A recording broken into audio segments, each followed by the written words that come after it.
നമ്മളൊരു ഹോട്ടലിൽ ചെന്ന് ആഹാരം ഓർഡർ ചെയ്യുമ്പോൾ നമുക്ക് കൺസിഡർ ചെയ്യുന്ന കുറച്ച് കാര്യങ്ങളുണ്ട്. ഒന്ന്, നല്ല ടേസ്റ്റ് ഉള്ളതായിരിക്കണം. 2, ഈ ആഹാരം സേഫായിട്ട്, അത് റിലയബിലിറ്റി ഒരു ഫാക്റ്റാണ്. 3, നമ്മൾ പിന്നെയും പോകുന്നതിൽ വ്യത്യസ്തത വേണം. അപ്പോൾ ഈ 3 കാര്യങ്ങളും തൻ്റെ കണ്ടൻറ്റിൽ കൊണ്ടുവരുന്ന കേരളത്തിലെ one of the earliest food ബ്ലോഗേഴ്സായ ഈ ക്രെഡിബിലിറ്റിയും റിലയബിലിറ്റിയും വ്യത്യസ്തതയൊക്കെ നമുക്ക് വളരെയധികം നൽകുന്ന ഒരാളാണ് നമ്മുടെ പോഡ്കാസ്റ്റ് എന്നുള്ളത്. Welcome Ebin Jose to fully charged podcast. Thank you so much. അപ്പോൾ ഞാൻ പറയുന്നത് ഗോയിസി എന്ന് പറയുന്നത് ഒരു ചാർജിങ് സ്റ്റേഷൻ ശൃംഖലയുള്ള കമ്പനിയാണ്. അപ്പോൾ ബേസിക്കലി ചാർജിങ് സ്റ്റേഷൻ എന്തിനാ, ട്രാവൽ ചെയ്യാനാണ്. അപ്പോൾ ട്രാവലിൻ്റെ കൂടെ സ്വാഭാവികമായിട്ടും വരുന്നൊരു കാര്യമാണ് ആഹാരം. മലയാളികൾക്ക് പൊതുവെ ആഹാരം, യാത്ര, സിനിമ എന്നൊക്കെ പറയുന്ന ഒരു വികാരമാണ്. പക്ഷേ ഇതൊരു ജോബാക്കിയത്, ഇതൊരു ജീവിത മാർഗമായത് എങ്ങനെയാണ്? ശരിക്കും ആഹാരം കഴിക്കുക എന്നുള്ളതും അത് മറ്റുള്ളവരോട് ഷെയർ ചെയ്യുക എന്നുള്ളതും പ്ലാൻഡായിട്ട് ചെയ്തതല്ല. എനിക്ക് യാത്രകൾ ഇഷ്ടമായിരുന്നു, പണ്ടോട്ടേ ഇഷ്ടമായിരുന്നു. ഇപ്പോൾ യാത്ര ചെയ്യുമായിരുന്നു, നല്ല രീതിയിൽ യാത്ര ചെയ്യുമായിരുന്നു. പല രാജ്യങ്ങളിൽ പോയിട്ടുണ്ട്, പല സ്ഥലങ്ങളിൽ പോയിട്ടുണ്ട്. കേരളത്തിലും ഇന്ത്യക്ക് പുറത്തും പോയിട്ടുണ്ട്. അപ്പോൾ നന്നായിട്ട് യാത്ര ചെയ്യുമ്പം നമ്മൾ അവിടുത്തെ രുചികളും ആസ്വദിക്കും. കാരണം നമ്മൾ ഇത്രയും യാത്ര ചെയ്യുന്നു. ഇപ്പോൾ ആന്ധ്രാപ്രദേശ് പോകുകയാണെന്നുണ്ടെങ്കിൽ അവിടുത്തെ എരിവുള്ള ആഹാരം, ഗുണ്ടൂർ ചിക്കൻ, ചില്ലി ചിക്കൻ ഒക്കെ കഴിക്കുമ്പോൾ അതിൻ്റെ ആ ചില്ലിയുടെ ആ സ്പൈസസ് ഒക്കെ നമുക്ക് ഫീൽ ചെയ്യും. അതേപോലെ രാജസ്ഥാനിൽ പോകുകയാണെന്നുണ്ടെങ്കിൽ ലാൽമാസ് എന്ന് പറഞ്ഞൊരു രാജസ്ഥാനി ഫുഡുണ്ട്. മട്ടൻ്റെ ഒരു പ്രിപ്പറേഷനാണ്, നല്ല റെഡ് കളറിലിരിക്കും. അതിൻ്റെ ടേസ്റ്റ് നമ്മളൊന്ന് കഴിച്ച് നോക്കാനായിട്ട് ഒന്ന് may be A food is there behind me. നമ്മൾ അവിടെ പോകുമ്പോഴത്തേനും നമ്മളത് കഴിച്ച് നോക്കി കഴിയുമ്പോഴത്തേനും കൊള്ളാം, നമ്മൾ ഒന്നുകൂടെ കഴിക്കാം. ആദ്യമൊക്കെ ഇപ്പോൾ യാത്രയ്ക്ക് പോകുന്ന സമയത്ത് ഞാൻ പഠിക്കാൻ MBA പോകുന്നത് ഭുവനേശ്വറാണ്. അപ്പോൾ അവിടെ ചെന്ന് ഈ കടുകെണ്ണയിലുണ്ടാക്കിയ ഫുഡ് ഭയങ്കര പ്രശ്നമായിരുന്നു. ആദ്യം അങ്ങോട്ട് അഡ്ജസ്റ്റ് ചെയ്യാനേ പറ്റത്തില്ല. ഇപ്പം എൻ്റെ വൈഫ് കൊൽക്കത്തയിൽ നിന്നാണ്. അപ്പോൾ അവിടെ ചെന്ന് കടുകെണ്ണയാണ്. അപ്പോൾ അത് കഴിച്ച് ഞാൻ പരിചയിച്ചു. എനിക്കതൊരു പ്രശ്നമില്ല. അതിലുണ്ടാക്കുന്ന രുചികൾ ഞാൻ ആസ്വദിക്കുന്നുണ്ട്, നന്നായിട്ട് ആസ്വദിക്കുന്നുണ്ട്. അതിലപ്പം കടുകെണ്ണ നമുക്ക് അഡ്ജസ്റ്റ് ആവുന്നതാണോ അതോ അതിലുണ്ടാക്കിയ ടേസ്റ്റ് നമുക്ക് അക്വേർഡായിട്ട് നമ്മുടെ മൈൻഡ് ചേഞ്ച് ആവുന്നതാണ്? നമ്മൾ അക്വേർ ചെയ്യാണ്. ഓക്കെ, നമ്മൾ എപ്പോഴും പറയുന്നുണ്ട് നമ്മുടെ കേരളത്തിലെ ഫുഡ് എത്ര നല്ലതാണ്, അത് നമുക്ക് നല്ലതാണ്. പക്ഷെ വേറൊരാൾക്ക് അത് നല്ലതായിരിക്കണമെന്നില്ല. വേറെ നല്ല രുചികളുണ്ട്, പല സ്ഥലങ്ങളിലും നല്ല രുചികൾ കിട്ടും.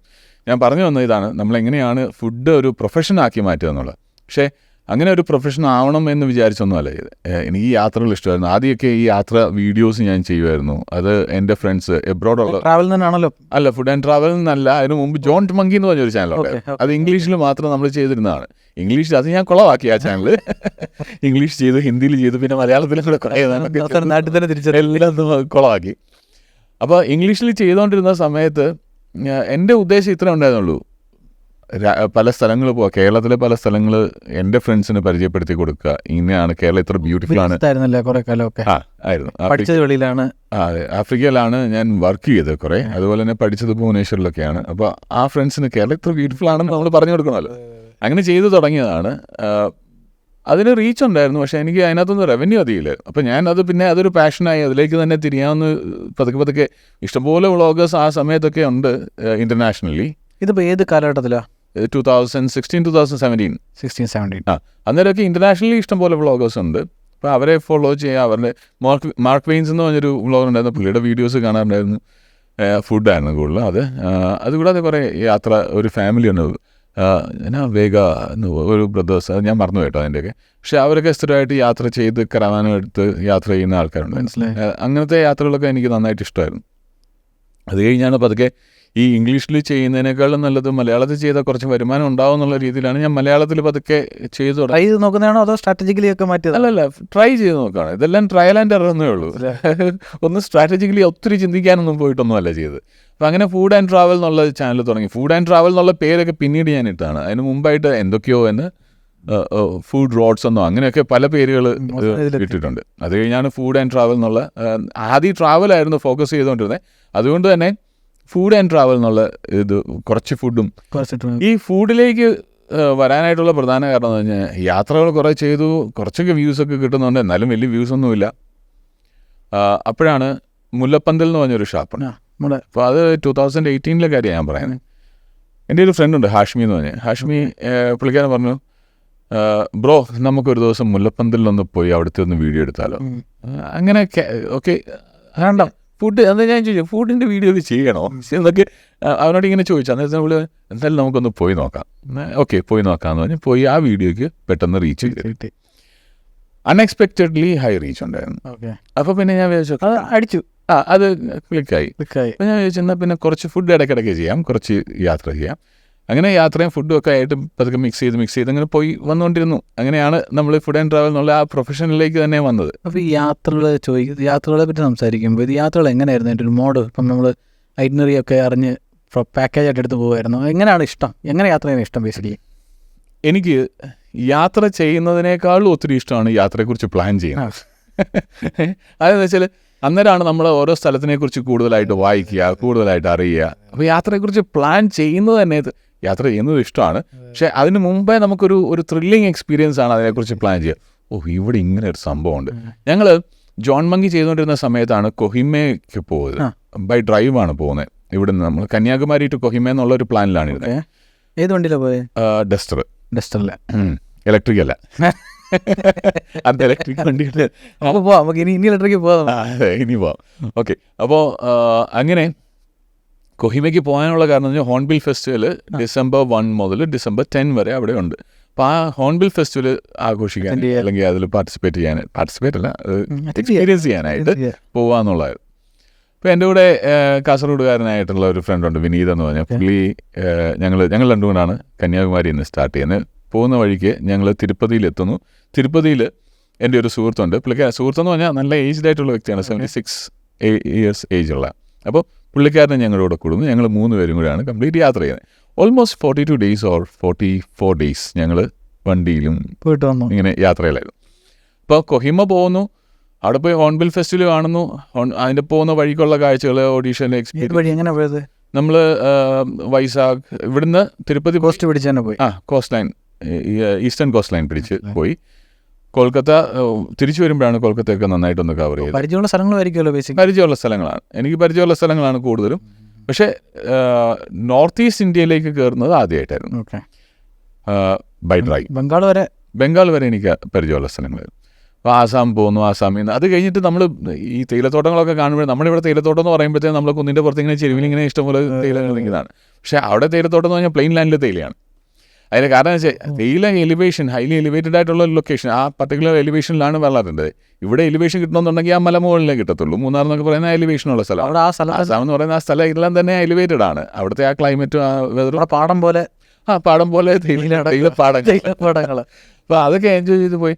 അത് കഴിഞ്ഞിട്ട് ഈ കൊഹിമയിൽ ചെന്ന് ഈ ഹോൺബിൽ ഫെസ്റ്റിവലിൻ്റെ സമയത്താണെങ്കിലും വെറൈറ്റീസ് ഓഫ് ഫുഡുണ്ട് അവരുടെ. പക്ഷേ നമുക്ക് ഇപ്പം ഞാൻ നേരത്തെ പറഞ്ഞ ഒരു ക്വസ്റ്റ്യനാണ്, നമുക്കത് അഡ്ജസ്റ്റ് ചെയ്യാൻ പറ്റുമോ? പലതും നമുക്ക് അഡ്ജസ്റ്റ് ചെയ്യാൻ പറ്റും. അവിടെ ഡോഗ് മീറ്റ് ഉണ്ടായിരുന്നു അന്ന്. എനിക്ക് പട്ടിയിറച്ചി ഉണ്ടായിരുന്നു. അപ്പോൾ അത് നമ്മളിവിടെ കിട്ടും കേട്ടോ ചില ഹോട്ടലുകളിൽ.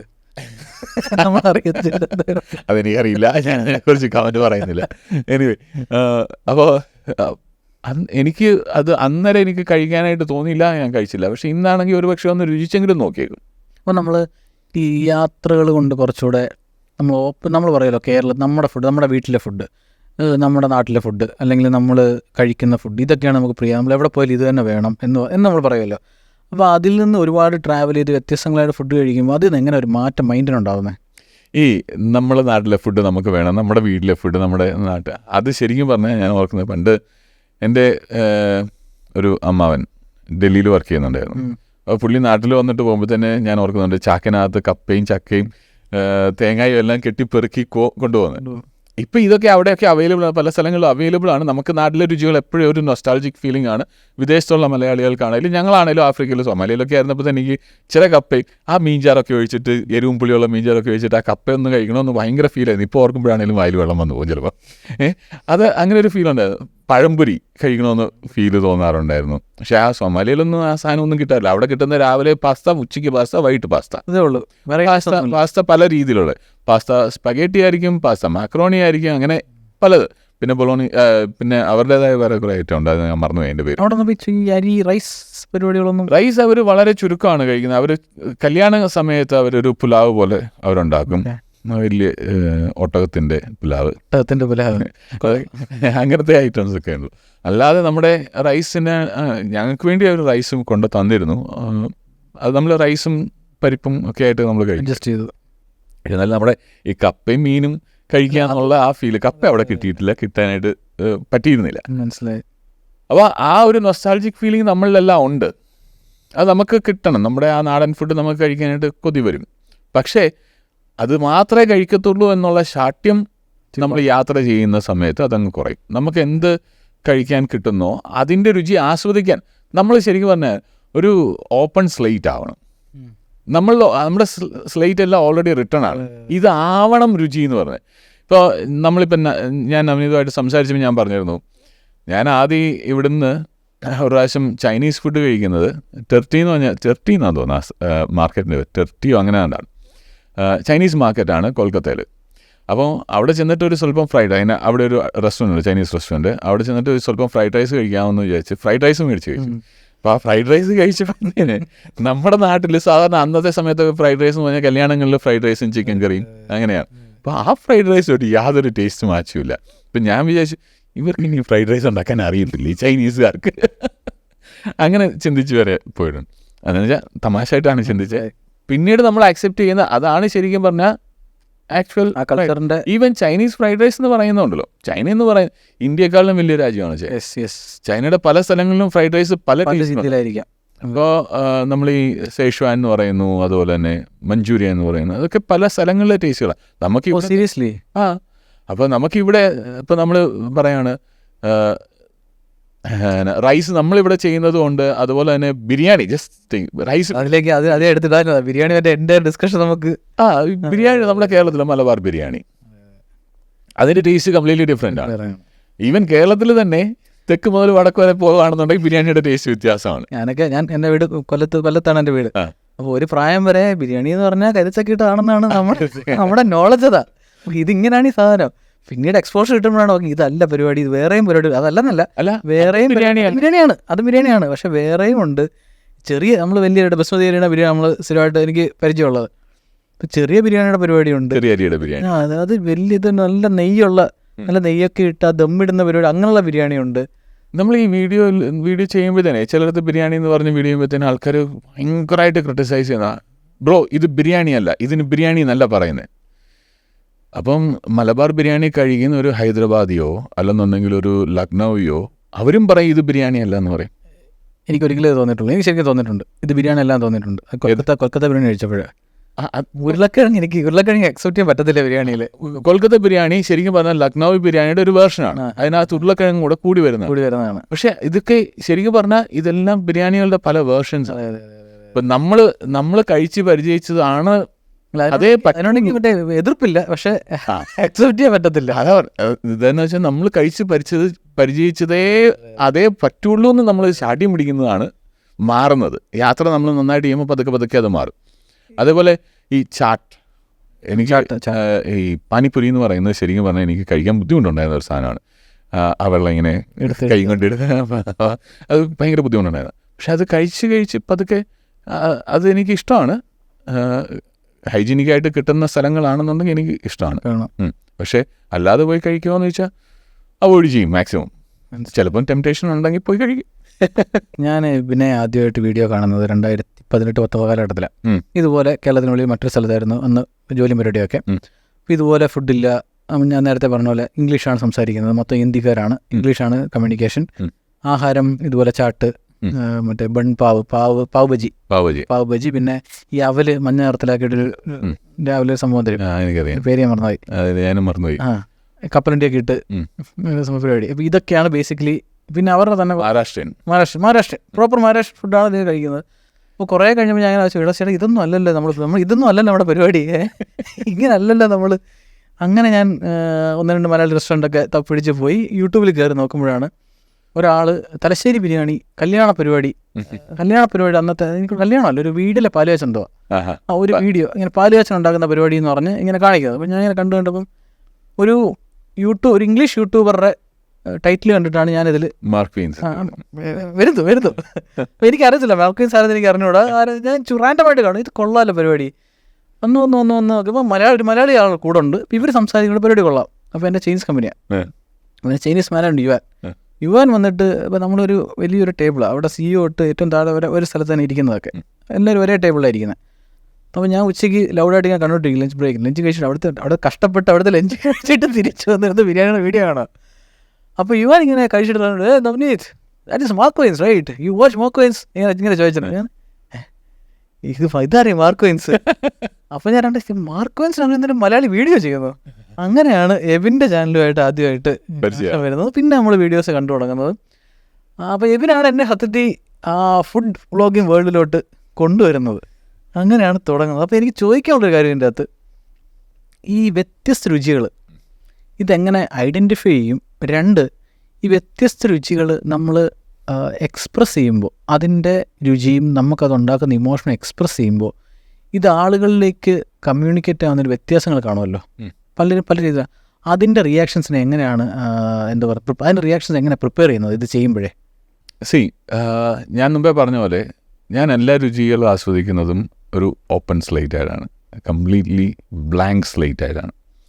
അപ്പം ഞാൻ ഇന്നലെ പൊറോട്ടയും ബീഫും കഴിച്ചിരുന്നു, ഇന്നും പൊറോട്ടയും ബീഫും കഴിക്കുകയാണെന്നുണ്ടെങ്കിൽ ഇന്നലത്തെ പൊറോട്ടയും ബീഫുമായിട്ട് നാച്ചുറലി നമ്മുടെ ബ്രെയിൻ കമ്പയർ ചെയ്തു പോകും.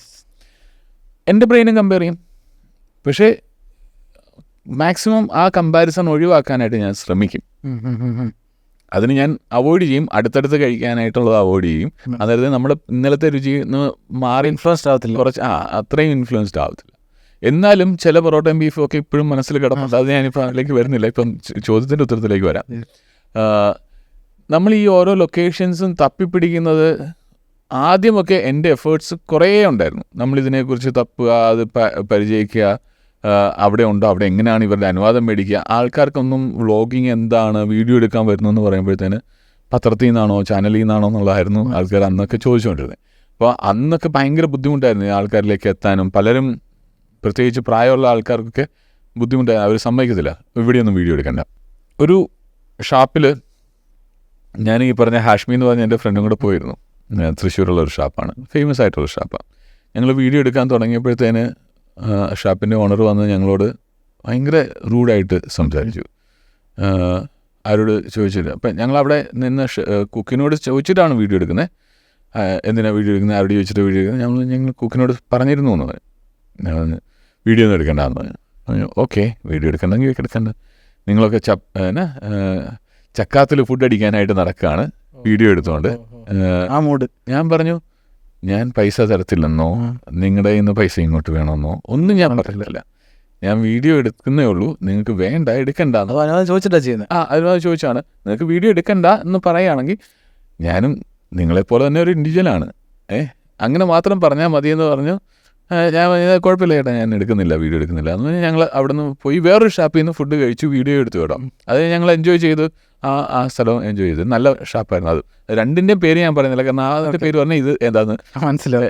ഒരാളെ മോശമായിട്ട് കാണിക്കാനായിട്ട് എനിക്ക് താല്പര്യമില്ല എന്തായാലും. അപ്പോൾ ഞാൻ പറഞ്ഞ അന്നത്തെ സാഹചര്യം അതായിരുന്നു. ഇതേ വ്യക്തി പിന്നീട് അദ്ദേഹത്തിൻ്റെ ഒരു ഫ്രണ്ട് വഴി എന്നെ വിളിച്ചു, കറക്കി തിരിഞ്ഞ് വന്നു കുറേ വീഡിയോ ഒക്കെ ഫേമസ് ആയി കഴിഞ്ഞപ്പോൾ. ഫുഡ് വ്ളോഗിങ് എന്നുള്ള ആ ചാപ്റ്ററൊക്കെ ഓപ്പൺ ആയി കഴിഞ്ഞപ്പോഴത്തേന് പുള്ളിക്കാരൻ എൻ്റെ അടുത്ത് വന്നു. അപ്പോൾ അദ്ദേഹത്തിൻ്റെ ഫ്രണ്ട് ഇങ്ങനെ പറഞ്ഞു, ഇവിടെ നല്ലതാണ്, ഇവൻ പോയി കഴിക്കണമെന്ന് പറഞ്ഞു. ഞാൻ പറഞ്ഞു, ഞാൻ അവിടെ ഒരു പ്രാവശ്യം പോയതാണ്, അതെൻ്റെ ഫ്രണ്ടിൻ്റെയാണ്, ധൈര്യമായിട്ട് പോയി വീഡിയോ എടുത്തോളാം. ഞാൻ പറഞ്ഞു, ഞാൻ ഒരു പ്രാവശ്യം അവിടെ പോയിരുന്നു വീഡിയോ എടുക്കാനായിട്ട്, അന്ന് എനിക്കിങ്ങനെയാണ് അനുഭവം ഉണ്ടായത്, അതുകൊണ്ട് ഞാൻ ഇനി പോകുന്നില്ല എന്ന് പറഞ്ഞു. കാരണം എനിക്കുണ്ട് ഒരു ഡിഗ്നിറ്റി, അത് എനിക്ക് നശിപ്പിക്കാനായിട്ട് താല്പര്യമില്ല എന്ന് ഞാൻ അവോയ്ഡ് ചെയ്ത് പൊളയില്ലേ, ഞാനൊന്നും പറഞ്ഞില്ല, ഞാൻ അവിടെ ചെയ്യുന്നില്ല. ഞാൻ കുറച്ചുകൂടെ എക്സ്പെക്ട് ചെയ്തു കേട്ടോ, പുള്ളി നേരിട്ടൊരു കോള്. പുള്ളി ഇല്ല ചേട്ടാ ഇല്ല, പുള്ളി നേരിട്ട് വിളിക്കാനായിട്ട് വിളിക്കണോന്നൊക്കെ ഇദ്ദേഹത്തിനോട് ചോദിച്ചു. ഞാൻ പറഞ്ഞു വേണമെന്നില്ല, ഞാൻ പോകത്തില്ല എന്ന് പറഞ്ഞു. വിളിച്ചാലും ഇതിനെ വെറുതെ ഒരു ഫ്രിക്ഷൻ ഉണ്ടാകുന്നത് വേണ്ടെന്ന്. പിന്നെ അതങ്ങനെ പോയി. അങ്ങനത്തെ സാഹചര്യങ്ങളുണ്ടായിരുന്നു. പക്ഷേ അന്നേരമൊക്കെ ഒത്തിരി ഈ പറഞ്ഞ പോലെ തന്നെ അവനെ ഇത് വീഡിയോ കണ്ടു എന്ന് പറഞ്ഞ പോലെ ഒത്തിരി പേര് വീഡിയോ കണ്ട് അവർ എന്നോട് ഫ്രണ്ട്ലി ആയിട്ടുണ്ട്. അവർ കമൻറ്റ് വഴിയും ഇൻസ്റ്റാഗ്രാം മെസ്സേജസ് ഒക്കെ അയച്ചും എന്നോട് ഇങ്ങനെ പറഞ്ഞു, ഇന്ന സ്ഥലത്ത് നല്ല ഫുഡ് കിട്ടും. അങ്ങനെ കുറേ സ്ഥലങ്ങൾ നമ്മുടെ ഫുഡ് ആൻഡ് ട്രാവൽ ഫ്രണ്ട്സ് തന്നെ പറഞ്ഞ് പോയിട്ടുണ്ട് കേട്ടോ. ഒത്തിരി സ്ഥലങ്ങൾ പോയിട്ടുണ്ട്, ഒത്തിരി നല്ല നല്ല സ്ഥലങ്ങൾ പോയിട്ടുണ്ട്. അതുപോലെ ഞാൻ ഈ ട്രെൻഡി ആയിട്ടുള്ളത് മാത്രമായിട്ടൊന്നും സെലക്ട് ചെയ്യാറില്ല. എനിക്ക് കുറച്ചുകൂടെ നൊസ്റ്റാൾജിക്ക് എൻ്റെ നിഷ് ഒരു പറയാം. അതെ. പിന്നെ പ്രായമായ അമ്മമാർക്ക് അവർക്ക് ശരിക്കും പറഞ്ഞാൽ ഞാൻ നോക്കുന്നുണ്ട്, ഹരിപ്പാട് ഒരു അമ്മയുടെ അടുത്ത് പോകുന്ന ഒരു ദോശ ഉണ്ടാക്കി തന്ന അമ്മ. ഞങ്ങൾ അവിടെ ചെല്ലുമ്പോഴത്തേന് അവിടെ ഒന്നുമില്ല, ദോശ മാത്രമേ ഉള്ളൂ. അവസാനം അമ്മയ്ക്ക് വേണ്ടി വെച്ചിരുന്ന ഇച്ചിരി ദോശ, അതിൻ്റെ ഇച്ചിരി ചമ്മന്തിയുണ്ട്. അമ്മ പറഞ്ഞു, മക്കളെ എനിക്ക് വേണ്ടി വെച്ചിരുന്ന ചമ്മന്തി അത് എടുത്ത് പുള്ളിക്കാർക്ക് നേരെ നിൽക്കാൻ പറ്റില്ല, കൂന് വന്നിട്ടേ അപ്പോൾ പുള്ളിക്കാരത്തിൻ്റെ മോളോ മറ്റാണ് അവിടെ വെള്ളം കോരി കൊടുക്കുന്നത്, ബാക്കിയെല്ലാം ചെയ്യുന്നത് അമ്മയാണ്. അപ്പോൾ അത് ഭയങ്കര ബുദ്ധിമുട്ടാണ് പുള്ളിക്കാരത്തിക്ക് ആ രീതിയിൽ ചെയ്യാൻ. അങ്ങനെ പോയി വീഡിയോ ചെയ്തിട്ട് അത് ശരിക്കും പറഞ്ഞാൽ നമ്മുടെ മനസ്സുമായിട്ട് കണക്ട് ആകുന്നുണ്ട്. അതുപോലെ തന്നെ പാലക്കാട് ഒരു അമ്മയുടെ അടുത്ത് പോയി വീഡിയോ ചെയ്തു. അമ്മയും അമ്മയുടെ കൊച്ചുമോനും മാത്രമാണ് അവൾ. പിന്നെ അമ്മയ്ക്കൊരു കൂട്ടുകാരിയോ ആരാണ്ടുണ്ട്, അവരും കൂടെ കൂടി സഹായിക്കുകയായിരുന്നു വീട്ടിലൂണ് പോലെ. അപ്പോൾ അവരോടൊക്കെ സംസാരിക്കുമ്പോഴും നമുക്കൊരു സന്തോഷമാണ് കേട്ടോ. ചിലർ ഭയങ്കര വെൽക്കമിങ്, മക്കൾ കഴിച്ചോ, ആ രീതിയിലാണ് പുള്ളിക്കാരി പറഞ്ഞത്. കഴിച്ചോ, ഞാൻ പറഞ്ഞു കഴിച്ചോ അമ്മ, വയറ് നിറച്ച് കഴിച്ചോ, വയറ് നിറച്ച് കഴിച്ചോ, മനസ്സ് നിറച്ച് കഴിച്ചോ, ആ രീതിയിൽ തന്നെ അമ്മ ആ സ്നേഹത്തോടു കൂടി. പുള്ളിക്കാരത്തേക്ക് അതിനകത്തൊരു ആക്ടിങ് ഒന്നും അല്ല, അതൊന്നും ഒരു ആക്ടിങ് അല്ല, അതൊക്കെ പച്ചയായ മനുഷ്യനാണ്. അപ്പം അതിന് ഈ ഒരു സ്പോട്ടുകളൊക്കെ നമ്മളറിയുന്നത് പലരും നമുക്ക് പറഞ്ഞു തന്നുകൊണ്ടാണ്. അങ്ങനെ പറഞ്ഞു തന്നു പോയിട്ടുള്ള സ്ഥലങ്ങൾ ഇഷ്ടം പോലെയുണ്ട്. ഇപ്പം പക്ഷേ കേരളത്തിൽ തന്നെ ഞാൻ ഓൾമോസ്റ്റ് 2000+ റെസ്റ്റോറൻറ്റ്സ് വിസിറ്റ് ചെയ്തിട്ടുണ്ട്. അപ്പോൾ പുതിയൊരു അതുപോലത്തെ ഒരു റെസ്റ്റോറൻറ്റ് തപ്പിയെടുക്കുക എന്ന് പറയുന്ന ബുദ്ധിമുട്ടാണ്. ഇനിയിപ്പോൾ ചെയ്യാനുള്ളതെന്ന് പറഞ്ഞാൽ റീവിസിറ്റ്. ഈ അടുത്തിടയ്ക്ക് ഞാൻ ചന്ദ്രേട്ടൻ്റെ കട എന്ന് പറഞ്ഞൊരു കാലിക്കറ്റുള്ള ചന്ദ്രേട്ടൻ്റെ ചായക്കടയിൽ റീവിസിറ്റ് ചെയ്തു. ഞാൻ ആദ്യം അവിടെ ചെല്ലുന്ന സമയത്ത് അവിടെ ഒരു ചേട്ടൻ ഇരുന്ന് പത്രം വായിക്കുന്നുണ്ട്, ചായ കുടിക്കുന്നുണ്ട്. ഞങ്ങൾ ചെല്ലുമ്പോഴാണേലും അവിടെ കറികൾ റെഡി ആയിട്ടില്ല, പത്തിരി ചന്ദ്രേട്ടൻ റെഡിയാക്കുന്നുണ്ട്, ആ കൂടെ പപ്പടം തരാമെന്ന് പറഞ്ഞു, ചായയും തരാമെന്ന്. അങ്ങനെ ഞങ്ങൾ അതേ നിന്ന് തുടങ്ങി. പിന്നെ മീൻകറി ആയി കഴിഞ്ഞപ്പോൾ മീൻകറിയും പത്തിരിയും കൂടെ കഴിച്ച്, പുഴുക്കുണ്ടായിരുന്നു, ഉച്ചവരെ നിൽക്കുകയാണ്, പുഴുക്ക് ചെയ്യാമെന്ന് പറഞ്ഞു. പക്ഷേ അന്നേരം ആരും അധികം ആൾക്കാർ വരാത്തൊരു സ്ഥലമായിരുന്നു. സാധാരണ നാട്ടിൻപുറത്തെ കട, പക്കാ നാട്ടിൻപുറത്തെ ഒരു കട, ഓല മേഞ്ഞിരിക്കുന്ന ഒരു ഷെഡ്. പാർക്കിങ്ങിന് സൗകര്യമില്ല. നമ്മൾ വണ്ടി വഴിയുടെ അരിയത്ത് എവിടെയോ പാർക്ക് ചെയ്തിട്ട് നടന്ന് ഒരു തൊണ്ടെന്നാണ് ഞങ്ങളുടെ അവിടെ പറയുക. നിങ്ങളെങ്ങനെ പറയുന്നതെന്ന് എനിക്കറിയാം. ഇടവഴി, വരമ്പല്ല, രണ്ട് സൈഡിൽ ഇങ്ങനെ കയ്യാല പോലെ ഉണ്ട്. അപ്പം അതിൻ്റെ ഇടയ്ക്കൂടി ഇങ്ങനെ നടന്ന് കുറച്ച് ദൂരം പോയാലാണ് അവിടെ ചെല്ലുന്നത്. അവിടുത്തെ രുചികൾ ആൾക്കാർക്ക് പല അഭിപ്രായങ്ങളുണ്ട്. അവിടെ ഒരു രുചിയും കൊള്ളത്തില്ലാന്ന് ചിലർ പറയുന്നുണ്ട്, ചിലർക്ക് ഭയങ്കര ഇഷ്ടമാണ്.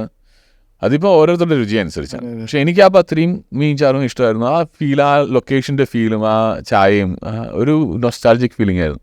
അങ്ങനെയാണ് ഞാൻ പോയി കഴിച്ചത്. ഇപ്പം ഞാൻ അവിടെ ചെന്നപ്പോൾ തന്നെ ഒരു 100 പേർക്ക് ഇരിക്കാനുള്ള സൗകര്യമായിട്ടുണ്ട്. അവിടെ ഭയങ്കര ആൾക്കാർ അവിടെ പാർക്കിങ്ങിന് സെപ്പറേറ്റ് സ്ഥലം എടുത്തു. ഞാൻ ഭയങ്കര സന്തോഷമായിരുന്നു എനിക്കത് കണ്ടപ്പോഴത്തേന്. കാരണം ആ ഒരു സ്റ്റേജിൽ നിന്ന് വേറെ സ്റ്റേജിലേക്ക് അവർ വളരെ ഭംഗിയായിട്ട് മൂവ് ചെയ്തു എന്നുള്ളതാണ്. അപ്പോൾ അത് ആ റെസ്പോൺസിബിലിറ്റി അവരോട് കാണിക്കുന്നുണ്ട്. അതെ, അവരും ആൾക്കാരോട് റെസ്പോൺസിബിലിറ്റി കാണിക്കുന്നുണ്ട്. പാർക്കിങ്ങിന് സൗകര്യം ഉണ്ടാക്കി ഒന്ന് പാർക്ക് ചെയ്യാൻ പറ്റും. രുചികൾ കൂടുതൽ അവർ ആഡ് ഓൺ ചെയ്തു. നാടൻ രുചികൾ തന്നെയാണ് കൂടുതൽ ആഡ് ഓൺ ചെയ്തു. പിന്നെ ഈ സ്ഥലമാണെങ്കിലും എൻ്റെ ഒരു ഫുഡ് ആൻഡ് ട്രാവൽ ഫ്രണ്ട് തന്നെയാണ് പറഞ്ഞു തന്നെ. പുള്ളിക്കാരൻ അവിടെ ഒരാളെയും കൂടെ അറേഞ്ച് ചെയ്തു തന്നു അവിടെ വിസിറ്റ് ചെയ്യാനായിട്ട്. വിസിറ്റ് ചെയ്യാനായിട്ട് അങ്ങനെ നല്ല ഒത്തിരി സ്ഥലങ്ങളും ഇങ്ങനെ ആൾക്കാർ പറഞ്ഞു തന്നു പോയതാണ്. പിന്നെ കുറച്ച് റിസർച്ച് ചെയ്യണം. കേരളത്തിന് പുറത്ത് പോകുമ്പോഴത്തേന് മറ്റ് വ്ളോഗേഴ്സ് എന്തൊക്കെയാണ് ചെയ്തിരിക്കുന്നത്, അവിടെ എന്തൊക്കെയാണ് ഹൈലൈറ്റ് ആയിട്ടുള്ളതെന്ന് നോക്കണം. അവിടുത്തെ രുചികൾ എന്താണെന്ന് അറിയണം. ഇപ്പോൾ ഓരോ സ്ഥലത്തും ഓരോ രുചികളാണ്. നമ്മളിവിടെ വരുമ്പോഴത്തേന് ഒത്തിരി പേര് എന്നെ വിളിച്ച് ചോദിക്കാറുണ്ട് കേട്ടോ, വ്ളോഗ് ചെയ്യാനായിട്ട് കേരളത്തിൽ വരുമ്പോഴത്തേന് ഇവിടെ എന്താണ് സ്പെഷ്യൽ, ടോഡി ഷോപ്പിൽ എന്താണ് പോയി കഴിക്കാൻ. ഇപ്പോൾ കൊച്ചിയിലേത് ടോഡി ഷോപ്പാണ് പോയി കഴിക്കാൻ. എന്തായാലും നമ്മൾ പറഞ്ഞല്ലേ, കൊച്ചിയിൽ അങ്ങനെ ഒറ്റ വാക്കിൽ പറയാൻ ബുദ്ധിമുട്ടുള്ളൊരു കാര്യമാണ്. കാരണം കൊച്ചിയിൽ കുറേയേറെ ടോഡി ഷോപ്സ് ഉണ്ട്. ഇപ്പം എനിക്കും കൺഫ്യൂസ്ഡ് ആയിട്ട് നിൽക്കുന്നൊരു കാര്യം, മുല്ലപ്പന്തൽ അതൊക്കെ ഞാൻ ഈ പറയുമ്പോൾ തന്നെ നെഗറ്റീവായിട്ട് വരണ്ടെന്ന് വിചാരിച്ചാണ്. പഴയ ഒരു രീതിയല്ല ഇപ്പോൾ എന്ന് പറയും. അതിനകത്ത് ചില മാറ്റങ്ങൾ കാണാം. കാരണം എന്താ വെച്ചാൽ ഞാൻ പോയത് 2018 പറഞ്ഞു. അത് കഴിഞ്ഞിട്ട് എത്രയോ വർഷങ്ങളായി. അവിടെ പാചകം ചെയ്തുകൊണ്ടിരുന്ന ചേച്ചിമാർ മാറിക്കാണും, അല്ലെന്നുണ്ടെങ്കിൽ അവരുടെ മെനു മാറിക്കാണും, അല്ലെങ്കിൽ മാനേജ്മെൻറ്റ് മാറിക്കാണും. പക്ഷേ രുചികൾ ചെറിയ തോതിൽ അങ്ങോട്ടും ഇങ്ങോട്ടും മാറിക്കാണും. പക്ഷേ നെട്ടൂർ ഷാപ്പിലെ രുചികൾ ഞാൻ പോയ സമയത്ത് എനിക്കിഷ്ടമായിരുന്നു. ഞാൻ പോയത് അതും ഇപ്പം 3-4 ഇയേഴ്സ് ബാക്കാണ്, 3 വർഷം മുമ്പാണ്. അപ്പോൾ ഞാൻ ഇന്ന് പോയിട്ട് നാളെ വീഡിയോ ഇടുമ്പോൾ, അല്ലെങ്കിൽ ഒരാഴ്ച കഴിഞ്ഞ് വീഡിയോ ഇടുമ്പോഴത്തേന് അന്ന് നല്ലതായിരുന്നു എന്ന് പറഞ്ഞിട്ട് വീഡിയോ ഇട്ടാൽ പോലും അത് കഴിഞ്ഞ് ചെല്ലുമ്പോൾ ആൾക്കാർക്ക് അതേ രുചി തന്നെ കിട്ടണമെന്ന് നിർബന്ധമൊന്നുമില്ല. ഈ ആഹാരം ഉണ്ടാക്കുന്ന ബിസിനസ്സിൻ്റെ ഏറ്റവും പ്രധാനപ്പെട്ട ഒരു കാര്യമാണ് കൺസിസ്റ്റൻ്റ് ആയിട്ട് ആഹാരം കൊടുക്കുക എന്നുള്ളത്. ഇപ്പോൾ ഈ ചിലയിടത്ത് ചില റെസ്റ്റോറൻറ്റുകളിൽ വില കൂടുന്നു എന്നാൽ വലിയ രുചിയില്ല എന്ന് പറയുമ്പോൾ ചില സമയത്ത് എനിക്ക് തോന്നാറുള്ളത്, ഞാൻ അവിടെ നിന്ന് 5 വട്ടം കഴിച്ചപ്പോഴും ഒരേ രുചി എനിക്ക് ഒരേ സേഫായിട്ട് കിട്ടുന്നുണ്ട്. അതിനൊരു പ്രൈസ് ഉണ്ട്. അത് ക്ലീനായിട്ടും അത് ഹൈജീനായിട്ടും അത് പ്രോപ്പർ കൺസിസ്റ്റൻ്റ് ടേസ്റ്റിന് അതിനൊരു പ്രൈസ് ഉണ്ട്. അപ്പോൾ അങ്ങനെ നമ്മുടെ ഫുഡ് കൾച്ചർ, നമ്മൾ ആഹാരത്തെ കാണുന്ന ഒരു മനസ്ഥിതിക്ക് എന്തെങ്കിലും പ്രശ്നം ഉണ്ടായിട്ട് തോന്നിയിട്ടുണ്ടോ? ഫുഡ് ഇൻഡസ്ട്രി എന്ന് പറയുന്ന ഒരു സർവീസ് ഇൻഡസ്ട്രി എന്ന് നമ്മൾ പണ്ട് പറയുമായിരുന്നു. പക്ഷേ ഇതും ബിസിനസ്സാണ് ശരിക്കും. കാരണം ഇവർക്ക് ഒരു റെൻറ്റ് കൊടുക്കണം, ഇവർക്ക് സ്റ്റാഫിന് പേയ്മെൻറ്റ് കൊടുക്കണം, കറണ്ട് ആ കറണ്ട് ബില്ല്, മറ്റു കാര്യങ്ങൾ ഇതെല്ലാം ഉണ്ട്. അതിൻ്റെ ഇടയ്ക്ക് ഫുഡ് ആൻഡ് സേഫ്റ്റിയുടെ ഇൻസ്പെക്ഷൻസ് ഉണ്ട്. ഈ അവിടെ വന്ന് നിൽക്കുന്ന ഷെഫുമാരുടെ സാലറി എന്ന് പറയുന്നതൊക്കെ നല്ല തോതിൽ കാണും. ഇതിനൊത്ത് നിൽക്കണമെന്നുണ്ടെങ്കിൽ പലർക്കും, ഈവൻ കസ്റ്റമേഴ്സിനാണെങ്കിലും പലർക്കും പല എക്സ്പെക്റ്റേഷനാണ്, ഒരേ എക്സ്പെക്റ്റേഷൻ അല്ല. അതിനകത്ത് ആ ഫുഡ് ഇൻഡസ്ട്രിക്കും അതിൻ്റേതായ ഡിഫിക്കൽട്ടീസ് ഉണ്ട്. കസ്റ്റമേഴ്സിൻ്റെ ഇപ്പം നമുക്കൊരു എക്സ്പെക്റ്റേഷൻ ഉണ്ടെന്ന് നമ്മൾ ആ എക്സ്പെക്റ്റേഷൻ നമ്മൾ ഓപ്പണായിട്ട് അവരുമായിട്ട് ഷെയർ ചെയ്യണം. ഇതാണ് നമ്മൾ എക്സ്പെക്റ്റ് ചെയ്യുന്നത്. അല്ലാതെ പുറകെ പോയി ഗൂഗിൾ റിവ്യൂസ് ചുമ്മാ വലിച്ചുവാരി ചെയ്തത് അതിനകത്ത് ക്ലിയർ ആയിട്ട് ഈ ബിസിനസ് മനസ്സിലാവത്തില്ല എന്താണ് ഇവർ ഉദ്ദേശിക്കുന്നത്. ഇപ്പം നമ്മൾ ചുമ്മാ ഗൂഗിൾ റിവ്യൂസ് ഇടരുതെന്നല്ല ഞാൻ പറഞ്ഞത്, ഇടണം. പക്ഷേ എന്താണ് നമ്മൾ ഉദ്ദേശിക്കുന്നതെന്ന് ഈ ബിസിനസ്മാനോട് അല്ലെങ്കിൽ റെസ്റ്റോറൻറ്റ് ഓണറോട് അല്ലെങ്കിൽ റെസ്റ്റോറൻറ്റ് മാനേജറോട് സംസാരിക്കണം. നമ്മൾ പൊതുവേ ഇങ്ങനെ ഈ ഷെയർ ചെയ്യാറുണ്ട്, ചേട്ടാ ഇങ്ങനൊരു പരിപാടിയുണ്ട്, നല്ലതാണെങ്കിലും പറയും, ചേട്ടാ നല്ലതായിരുന്നു എന്തെങ്കിലും ഒരു സാധനം ചേട്ടാ ഇന്ന സാധനത്തിൽ വർക്കായില്ല കേട്ടോ, അത് ഒന്ന് ശ്രദ്ധിക്കണേ നമ്മൾ പറയാറുണ്ട്. അവിടെയും മോശം എക്സ്പീരിയൻസ് ആണെങ്കിലാണ് നമ്മൾ അത് വേണേൽ കഴിച്ചിട്ട് പോടെ ഈ മോഡിൽ അങ്ങനെയുള്ള ആൾക്കാരും ഉണ്ട്. അങ്ങനെയുള്ള ആൾക്കാരോട് നമുക്ക് ഇറിറ്റേഷൻ വരുന്നത്. അതൊക്കെ നമുക്ക് ഇഷ്ടമുള്ളൊരു കാര്യം ചെയ്യുന്നതിൻ്റെ ഒരു കാര്യമായിട്ടാണ് നമ്മൾ ഷെയർ ചെയ്യുന്നത്. നമ്മളത്രയും ഇഷ്ടപ്പെട്ടാണ് ഷെയർ ചെയ്യുന്നത്. അതെ അതെ, അപ്പോൾ അങ്ങനെ അത് തന്നെയാണ്. അങ്ങനെ ചില ആൾക്കാർ അങ്ങനെയും പറയും കേട്ടോ. പക്ഷേ ചില ആൾക്കാർ അത് അക്സെപ്റ്റ് ചെയ്യുകയും ചെയ്യും. ചില ആൾക്കാർ പറയും, ഇപ്പോൾ ഞാൻ 1-2 സ്ഥലങ്ങളിൽ ഞാനിങ്ങനെ പറയുമ്പോൾ തന്നെ അവർ അക്സെപ്റ്റ് ചെയ്യും. എനിക്ക് ഈ പറഞ്ഞ പോലെ വേണേ കഴിച്ചിട്ട് പോയി ഞങ്ങൾ ഇങ്ങനെയാണ് എന്നുള്ള ആറ്റിറ്റ്യൂഡ് ഉള്ളവരും ഉണ്ട്. അപ്പോൾ ഞങ്ങൾ ഇങ്ങനെയാണ് എന്നുള്ളത് നമുക്ക് എല്ലാവരും ഒന്നും ആരും മനുഷ്യരില്ലേ. നമ്മൾ ഫുഡിനെ പറ്റി സംസാരിക്കുമ്പോൾ എനിക്ക് ശരിക്കും വണ്ടികളെ പറ്റിയ ആലോചന മുഴുവൻ. കാര്യം വണ്ടികൾ ഇതുപോലെ ഒരു വണ്ടി ഒരാൾക്ക് ഭയങ്കര വർക്കായിരിക്കും, മറ്റൊരാൾക്ക് അത് ചിലപ്പോൾ കാലത്തെത്തില്ല, ചിലപ്പോൾ അതിന് കംഫർട്ട് വർക്ക് ആവത്തില്ല, ചിലപ്പോൾ സ്റ്റിയറിംഗ് നീളം കൂടുതൽ അല്ലെങ്കിൽ അടുത്തായിരിക്കും, ചിലപ്പോൾ അയാൾ ഉദ്ദേശിക്കുന്ന പവർ ആയിരിക്കത്തില്ല. ഒരാൾക്ക് ഒരു 50-ൽ ഇങ്ങനെ പതുക്കെ പോകാനായിരിക്കും ഇഷ്ടം, മറ്റേ ആൾക്ക് ഒരു 30-70 കയറണം, 70 അടുത്ത ബ്രേക്ക് വിട്ട് ഈ വ്യത്യാസങ്ങൾ വണ്ടിക്കുണ്ട്. ഇതേപോലെ സബ്ജക്റ്റീവാണ്. അതുപോലെയാണ് വണ്ടികൾ ഈ വണ്ടികളുടെ റിവ്യൂവിൻ്റെ കാര്യവും. ചില സർവീസ് സെൻ്ററിൽ ചെന്നാൽ എടുത്തോണ്ട് പോടാ എൻ്റെ വണ്ടി ഇതാ, ഞങ്ങളുടെ ബ്രാൻഡിൻ്റെ വണ്ടി ഇങ്ങനെ. വണ്ടികളുടെ കാര്യം പറയുമ്പോഴേ അത് ഓരോരുത്തരുടെ പേർപ്പസ് കൂടെ ഉണ്ട്. എനിക്കിപ്പോൾ ഞാനൊരു MG കോമറ്റ് ഉപയോഗിക്കുന്നുണ്ട്, അതുപോലെ തന്നെ XUV700 ഉപയോഗിക്കുന്നുണ്ട്. XUV700 കൊച്ചിയിൽ ഉപയോഗിക്കാനായിട്ട് ഈസ് ഇറ്റ് ഗുഡ് എന്ന് ചോദിച്ചാൽ ഞാൻ പറയും പാടാ, എനിക്ക് ബുദ്ധിമുട്ടാണ്. അതേസമയത്ത് MG കോമറ്റ് ഇവിടുന്ന് ബാംഗ്ലൂർ പോകാനായിട്ട് MG കോമറ്റ് ഉപയോഗിച്ചാൽ എങ്ങനെ ഉണ്ടാവുമെന്ന് ചോദിച്ചാൽ ഇമ്പോസിബിൾ. എനിക്ക് അതിനെക്കുറിച്ച് ചിന്തിക്കാൻ പോലും പറ്റും. കോമറ്റ് ഉണ്ട്, അപ്പോൾ എവിടെ പോയിട്ടുണ്ട്? കോമറ്റ് കൊണ്ട് അതിൻ്റെ മാക്സിമം റേഞ്ച് ഉപയോഗിക്കാവുന്ന അത്രത്തോളം ദൂരമൊക്കെ പോയിട്ടുണ്ട്. അതായത് തൃശ്ശൂർ പോയിട്ട് തിരിച്ചു വന്നിട്ടുണ്ട് ഒരു പ്രാവശ്യം. തിരിച്ചു വന്നിട്ടുണ്ട് പ്രോപ്പർ. അതെ അതെ. അതേപോലെ തന്നെ ഒരു പ്രാവശ്യം കോട്ടയം പോയിട്ട് തിരിച്ചു വന്നിട്ടുണ്ട് വിതൗട്ട് ചാർജിങ് ഇൻ ബിറ്റ്വീൻ. അപ്പോൾ ലോങ് പോകുമ്പോൾ അതിൻ്റെ കംഫർട്ടും കാര്യങ്ങളൊക്കെ എങ്ങനെ വർക്ക് ആവുന്നുണ്ടോ? ശരിക്കും കോമറ്റ് എന്ന് പറയുന്നത് ഇത്രയും ലോങ് പോകേണ്ട ഒരു വണ്ടിയല്ല, അതിനുവേണ്ടി ഉപയോഗിക്കേണ്ട വണ്ടിയായിട്ട് സിറ്റിയിൽ ഉപയോഗിക്കേണ്ടതാണ്. ഞാൻ സിറ്റിയിൽ ഇപ്പോൾ എന്നോട് ചോദിക്കുകയാണ് ലോങ് പോയിട്ട് വന്നിട്ട് കംഫർട്ടബിൾ ആയിട്ട് തോന്നുന്നുണ്ടോ? ഇല്ല. തൃശ്ശൂർ പോയിട്ട് വരുമ്പോഴത്തേന് തൃശ്ശൂരൊക്കെ പോവുകയാണ്, പക്ഷേ നമ്മൾ കംഫർട്ടബിൾ ആയിട്ട് പോകണമെന്നുണ്ടെങ്കിൽ ഞാൻ XUV700 കുറച്ചുകൂടെ കംഫർട്ട് എന്ന് പറയും. അതേസമയത്ത് സിറ്റിയിൽ ഉപയോഗിക്കാനായിട്ട് MG കോമറ്റാണ് കംഫർട്ടബിൾ. നമുക്ക് ഈസി ആയിട്ട് ഓടിച്ച് പോകാം, ട്രാഫിക് ഉണ്ടെങ്കിലും കുഴപ്പമില്ല, പാർക്ക് ചെയ്യാനായിട്ട് എളുപ്പമാണ്, ക്ലച്ച് ഔട്ടുണ്ട്. ഈവൻ ഇലക്ട്രിക് വണ്ടി ഉപയോഗിക്കുന്നതിൻ്റെ ഒരു കംഫർട്ടുണ്ട്. ഇലക്ട്രിക് വണ്ടിക്ക് ഞാൻ ലോങ്ങിൽ ഉപയോഗിക്കാൻ പറ്റുന്ന ഇലക്ട്രിക് വണ്ടികളുണ്ട്. അത് വരുന്ന സമയത്ത് മീൻസ് അതെടുക്കാൻ പറ്റുന്ന കപ്പാസിറ്റി ആകുമ്പോൾ തന്നെ അതിനെക്കുറിച്ച് ചിന്തിക്കാം. 700 യൂസ് ചെയ്തൊരാൾക്ക് ഒരു നല്ല EV എടുക്കാവുന്നതേ ഉള്ളൂ. XUV700 ഇനിയിപ്പോൾ വിറ്റാൽ അതിന് ആ പൈസ കിട്ടിയിട്ട് വേണം എനിക്ക് ഇനി അടുത്ത എടുക്കാനായിട്ട്. അപ്പോൾ അതിനെക്കുറിച്ച് ഞാനിപ്പോൾ അധികം ചിന്തിക്കുന്നില്ല. Anyway that let it be that. പക്ഷേ ഇലക്ട്രിക് വണ്ടി ഉപയോഗിക്കാനായിട്ടൊരു സുഖമാണ്. നമ്മൾ ആക്സിലേറ്റർ കൊടുക്കുന്നതാണെങ്കിലും മറ്റതിനേക്കാളും നമുക്ക് പെട്ടെന്ന് ഒരു ഓവർടേക്ക് ചെയ്യാനായിട്ടൊക്കെ മറ്റതിനേക്കാൾ ആക്സിലേഷൻ ക്വിക്കറാണ്. കമ്പയർ ചെയ്യാനേ പറ്റത്തില്ല. ആ പ്രൈസ് പോയിന്റിലുള്ള ഒരു ഇലക്ട്രിക് വണ്ടിയും ഒരു IC വണ്ടിയും എടുത്താൽ ഇലക്ട്രിക് വണ്ടി ഓൾമോസ്റ്റ് ഒരു എന്താ പറയുന്നത് ആ പെർഫോമൻസിൻ്റെ കാര്യത്തിൽ വൻ വ്യത്യാസമായിരിക്കും. അതിൻ്റെ ആക്സിലേറ്ററിൻ്റെ കാര്യത്തിലാണെങ്കിലും കംഫർട്ടിൻ്റെ കാര്യത്തിലാണെങ്കിലും ഒക്കെ. പിന്നെ ഒരു പെർഫോമൻസ് IC എൻജിൻ ഓടിച്ച് ആ ഒരു ത്രില്ല് കിട്ടിയിട്ട് ഓക്കെ കമ്പയർ ചെയ്യുന്നവരോട് എനിക്ക് ഞാൻ ആ കോൺവെർസേഷൻ ഓക്കെയാണ്. ബിക്കോസ് അവർ അത്രയും പെർഫോമൻസ് ഉള്ള വണ്ടികൾ യൂസ് ചെയ്തിട്ടുണ്ട്, അത്രയും BHP ഉള്ള വണ്ടികൾ, അത്രയും പവറുള്ള വണ്ടികൾ യൂസ് ചെയ്തിട്ടുണ്ട്. ഒരു കമ്മ്യൂട്ടർ കാർ, ഒരു പാസഞ്ചർ കാർ നമ്മുടെ ഈ ഒരു പ്രൈസ് റേഞ്ചിൽ കിട്ടുന്നൊരു വണ്ടിയും ഇലക്ട്രിക് വണ്ടിയും അതിൻ്റെ പെർഫോമൻസ് കമ്പയർ ചെയ്ത് നോക്കിയാൽ ഇലക്ട്രിക് വണ്ടി തന്നെ നമുക്ക് എനിക്ക് കുറച്ചുകൂടെ ഇഷ്ടം തോന്നുന്നത് ഇലക്ട്രിക് വണ്ടി ഓടിക്കാനായിട്ടാണ്. എന്ന് വെച്ച് എല്ലാവർക്കും അത് തന്നെ ആവണമെന്നില്ല, അതങ്ങനെയാണ്, ഇൻഡിവിജ്വൽ പ്രിഫറൻസ് ആണ്. അത് നമുക്ക് പറയാം. ഇതിൻ്റെ ഇപ്പം MG കോമറ്റിലുള്ള ആ വണ്ടിയുടെ ഒരു ബിൽഡ് ക്വാളിറ്റി അല്ലെങ്കിൽ അതിൻ്റെ ഒരു എന്താ പറയുക അതിൻ്റെ ഒരു ഫിറ്റ് ആൻഡ് ഫിനിഷ് ഒരു ഫീലൊക്കെ എങ്ങനെയാണ് നമുക്ക് തോന്നുന്നത്? പക്ഷേ ഒത്തിരി പേരെന്നോട് ചോദിച്ചാണ് ഇതിന് ഇത്രയും പൈസ കൊടുക്കുന്നതിനകത്ത് ആണോ. പക്ഷേ MG കോമറ്റ് ഞാൻ പറയുന്നത് അതിൻ്റെ ഡോർ നമ്മൾ ഒന്ന് ഹോൾഡ് ചെയ്യുമ്പോൾ തന്നെ അറിയാം നല്ല വെയിറ്റ് ആണ് അതിന് ഡോറിന്. അപ്പോൾ നല്ല ബിൽഡ് ക്വാളിറ്റിയിൽ ചെയ്തിരിക്കുന്ന വണ്ടിയാണ്. അല്ല ഈ ഡോറിന്റെ സാധനം ഒരു ക്ലാസിക് എക്സാമ്പിൾ ആണ് എപ്പോഴും ഈ ക്വാളിറ്റി പറയുന്നത്. അല്ല അത് ഞാൻ പറഞ്ഞതേ ഉള്ളൂ. അതിപ്പോൾ നമ്മളത് പിടിക്കുമ്പോൾ അതിൻ്റെ വെയിറ്റ് പറഞ്ഞ് അങ്ങ് പറഞ്ഞാണ്. പിന്നെ സീറ്റിംഗ് കംഫർട്ട്, നമ്മൾ ചെറിയ കോമൻറ്റിൽ പെർഫെക്റ്റ് സീറ്റിംഗ് കംഫർട്ട് എന്ന് നമുക്ക് വേണേൽ പറയാം. സിറ്റിക്കകത്തോട് വയ്ക്കാനായിട്ട് ലെഗ് സ്പേസ് ഉണ്ട്. പുറയിലിരിക്കാൻ ഇപ്പോൾ ആൾക്കാർ പറയും പുറയിലിരിക്കാനായിട്ട് കംഫർട്ട് കുറവാണ്. ഒരു കാര്യമുണ്ട്, നമുക്ക് ആൾക്കാരെ ഇടയ്ക്ക് വണ്ടി ഓടിക്കുന്നതിൻ്റെ ഇടയ്ക്ക് നിർത്തി വണ്ടി ആൾക്കാരെ അകത്ത് കയറ്റാനും അവർക്ക് ഇറങ്ങിപ്പോകാനും ഉള്ള ബുദ്ധിമുട്ടുണ്ട്. പക്ഷേ നമ്മൾ പോയിന്റ് ടു പോയിന്റ് യാത്ര ചെയ്യുകയാണെന്നുണ്ട്. ഇപ്പം ഞാൻ ഫാമിലി ആയിട്ട് പോകുമ്പോഴത്തേനും പിള്ളേരായിരിക്കും പുറയിരിക്കുക, അവർക്ക് കംഫർട്ടബിളായിട്ട് പുറയിലിരിക്കാം. നമ്മൾ one point two the other point നമ്മൾ പോവാണ്. അന്നേരം ഒരു പ്രശ്നവുമില്ല അതിനകത്ത്. പുറയിൽ പിള്ളേർക്ക് ഇരുന്ന് പോകാനായിട്ടാണെങ്കിൽ അങ്ങനെ കുഴപ്പമൊന്നുമില്ല. അവർക്കാണെങ്കിലും പിള്ളേർക്ക് മാത്രമല്ല കേട്ടോ, ഈവൻ അഡൽസിന് ഇരിക്കാനുള്ള ലെഗ് സ്പേസ് ഉണ്ട്. ഒത്തിരി നീളമുള്ളവർക്ക് ഇരിക്കാൻ പറ്റുമെന്ന് വെച്ചാൽ ഞാനങ്ങനെ ആരെയും അങ്ങനെ ഇരുത്തി നോക്കിയിട്ടില്ല, നോക്കണം അത്. പിന്നെ ഡ്രൈവിംഗ് കംഫർട്ടാണേലും കുഴപ്പമില്ല. സിറ്റിയിൽ ഉപയോഗിക്കുന്ന സമയത്ത് കംഫർട്ടബിളാണ്, സ്മൂത്ത്, ഈസി. എനിക്ക് കംഫർട്ടബിളായിട്ടാണ് തോന്നി. ചാർജിങ്, ഫാസ്റ്റ് ചാർജിങ് ഇല്ല ഞാൻ എടുത്തു. ഈ മോഡൽ ഫാസ്റ്റ് ചാർജിങ് ഇല്ല അല്ലേ? ആ മോഡലിനില്ല. എത്ര സമയം എടുക്കും ചാർജ് ആവാൻ? അതിന് 6 hours. 6 hours എടുത്തു കഴിഞ്ഞാൽ ഇപ്പോൾ നമ്മളിപ്പോൾ ഡെയിലി ഇപ്പോൾ ഒരു ഓഫീസിൽ പോകുന്നൊരു വ്യക്തിയാണ്, വീട്ടിൽ വരികയാണ്, വീട്ടിൽ വന്ന് ചാർജ് ചെയ്യാവുന്ന ഒരു സൗകര്യം ഉണ്ടെന്നുണ്ടെങ്കിൽ വൈകുന്നേരം വന്ന് കുത്തിയിടുന്നു, അടുത്ത ദിവസം രാവിലെ പോകുന്നു. 200 കിലോമീറ്റർ പോയിട്ട് 150 കിലോമീറ്റർ പോലും ഒരു ദിവസം സാധാരണ നമ്മൾ സിറ്റിക്കകത്ത് പോകാറ് മാക്സിമം 50 കിലോമീറ്റേഴ്സ് ആയിരിക്കും ഓടിക്കുക, അല്ലെങ്കിൽ 60 കിലോമീറ്റേഴ്സ്. അതിന് കംഫർട്ടബിളാണ്. ഇനിയിപ്പോൾ നിങ്ങളുടെ ഗോ ഈസി അവിടെ ഫാസ്റ്റ് ചാർജിങ് സ്റ്റേഷൻസേ ഉള്ളൂ. അത് നമുക്ക് ഫാസ്റ്റ് ചാർജിങ് സ്റ്റേഷൻസ് ആണ് പ്രിഡോമിനൻ്റ്ലി ഉള്ളത്. ഞങ്ങളുടെ വണ്ടി കൊണ്ടൊന്നും അവിടെ ചാർജ് ചെയ്യാൻ പറ്റത്തില്ല. ചിലർ ചാർജ് ചെയ്യാൻ പറ്റില്ല എന്നല്ല, പറ്റും, ഉറപ്പായിട്ടും പറ്റും. പ്രിഡോമിനൻ്റ്ലി നമ്മൾ ഫാസ്റ്റ് ചാർജസ് ആണ് പ്രൊവൈഡ് ചെയ്യുന്നത്. ഓക്കെ. കാര്യം ഇനിയും ഇപ്പം ഈ നമ്മൾ പറയുകയാണെങ്കിൽ ഇനിയും നമുക്ക് കിലോ വാട്ട് കൂടിയ വണ്ടികളെ വരത്തുള്ളൂ. ഇപ്പം 70, 65, 70 ആദ്യം 20, 30, 40 ഇപ്പോൾ 65-70 കിലോ വാട്ടിലേക്ക് എത്തി, 100 കടക്കും. ആ രീതിയിലേക്ക് ഇനി പൊക്കോണ്ടിരിക്കത്തുള്ളൂ. സമയമാണല്ലോ എല്ലാത്തിൻ്റെ ഒരു അളവ് പോലെ. സമയം കുറയ്ക്കുക എന്നതാണല്ലോ മൊത്തത്തിൽ പരിപാടികൾ.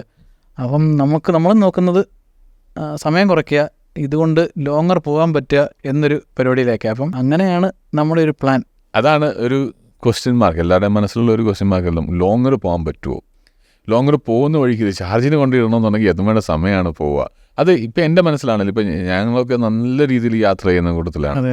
ഇവിടുന്ന് എബിൻ EV-യിൽ യാത്ര ചെയ്യുന്നൊരു കാലമാണ്. അതെ, ഞാൻ ഇവിടുന്ന് ബാംഗ്ലൂർ പോകുന്ന സമയത്ത് ഇതിൻ്റെ ഇടയ്ക്ക് 2 പ്രാവശ്യം ചാർജ് ചെയ്യാൻ നിർത്തേണ്ട ഒരവസ്ഥ വന്നാലത്തെ ഒരു സിറ്റുവേഷൻ. ബാംഗ്ലൂർ ഇപ്പോൾ ഉള്ള വണ്ടികളിൽ 2 പ്രാവശ്യം ജോയിൻറ്റ് വരത്തില്ല. ഇല്ല, ഒരു പ്രാവശ്യം പോലും വരത്തില്ല. ഒരു പ്രാവശ്യം ഫുഡ് കഴിക്കുന്ന സമയം കൊണ്ട്. അതാണ് ഞാൻ ചോദിക്കുന്നത്. ആ ചാർജ് ചെയ്യാൻ ഇടുന്നിടത്ത് ഇപ്പം ഇതിനകത്ത് പ്രശ്നം വെച്ചാൽ നമ്മൾ അവിടെ കൊണ്ട് ചാർജ് ചെയ്യാൻ ഇടുന്നു, അതിൻ്റെ അടുത്ത് വേറെ സൗകര്യങ്ങളില്ല. എവിടെയാണ് ചാർജ് ചെയ്യാനുള്ളത്? അപ്പോൾ നമ്മൾ അത്രയും ടൈം വേസ്റ്റ് ചെയ്യുന്നു. അതേ സമയത്ത് നമ്മൾ അവിടെ കൊണ്ടിട്ടു നമുക്ക് വേറെ എന്തെങ്കിലുമൊക്കെ ചെയ്യാനുണ്ട്. ഇപ്പം ലുലുവിൽ പോകുന്ന ഒരാൾക്ക് അവിടെ നിങ്ങൾക്ക് ഗോ ഈസി ഉണ്ടെന്ന് അല്ലേ? അപ്പോൾ അവിടെ കൊണ്ടുവച്ചാൽ നമ്മുടെ അവിടെ കൊണ്ടുവച്ച വണ്ടി ഇട്ട് ചാർജ് ചെയ്യുന്ന സമയത്ത് ലുലുവിൽ നിന്ന് സാധനങ്ങളൊക്കെ മേടിച്ച് തിരിച്ചു വരുമ്പോൾ ചാർജ് ആവുന്നു, തിരിച്ചു വരും. It's comfortable.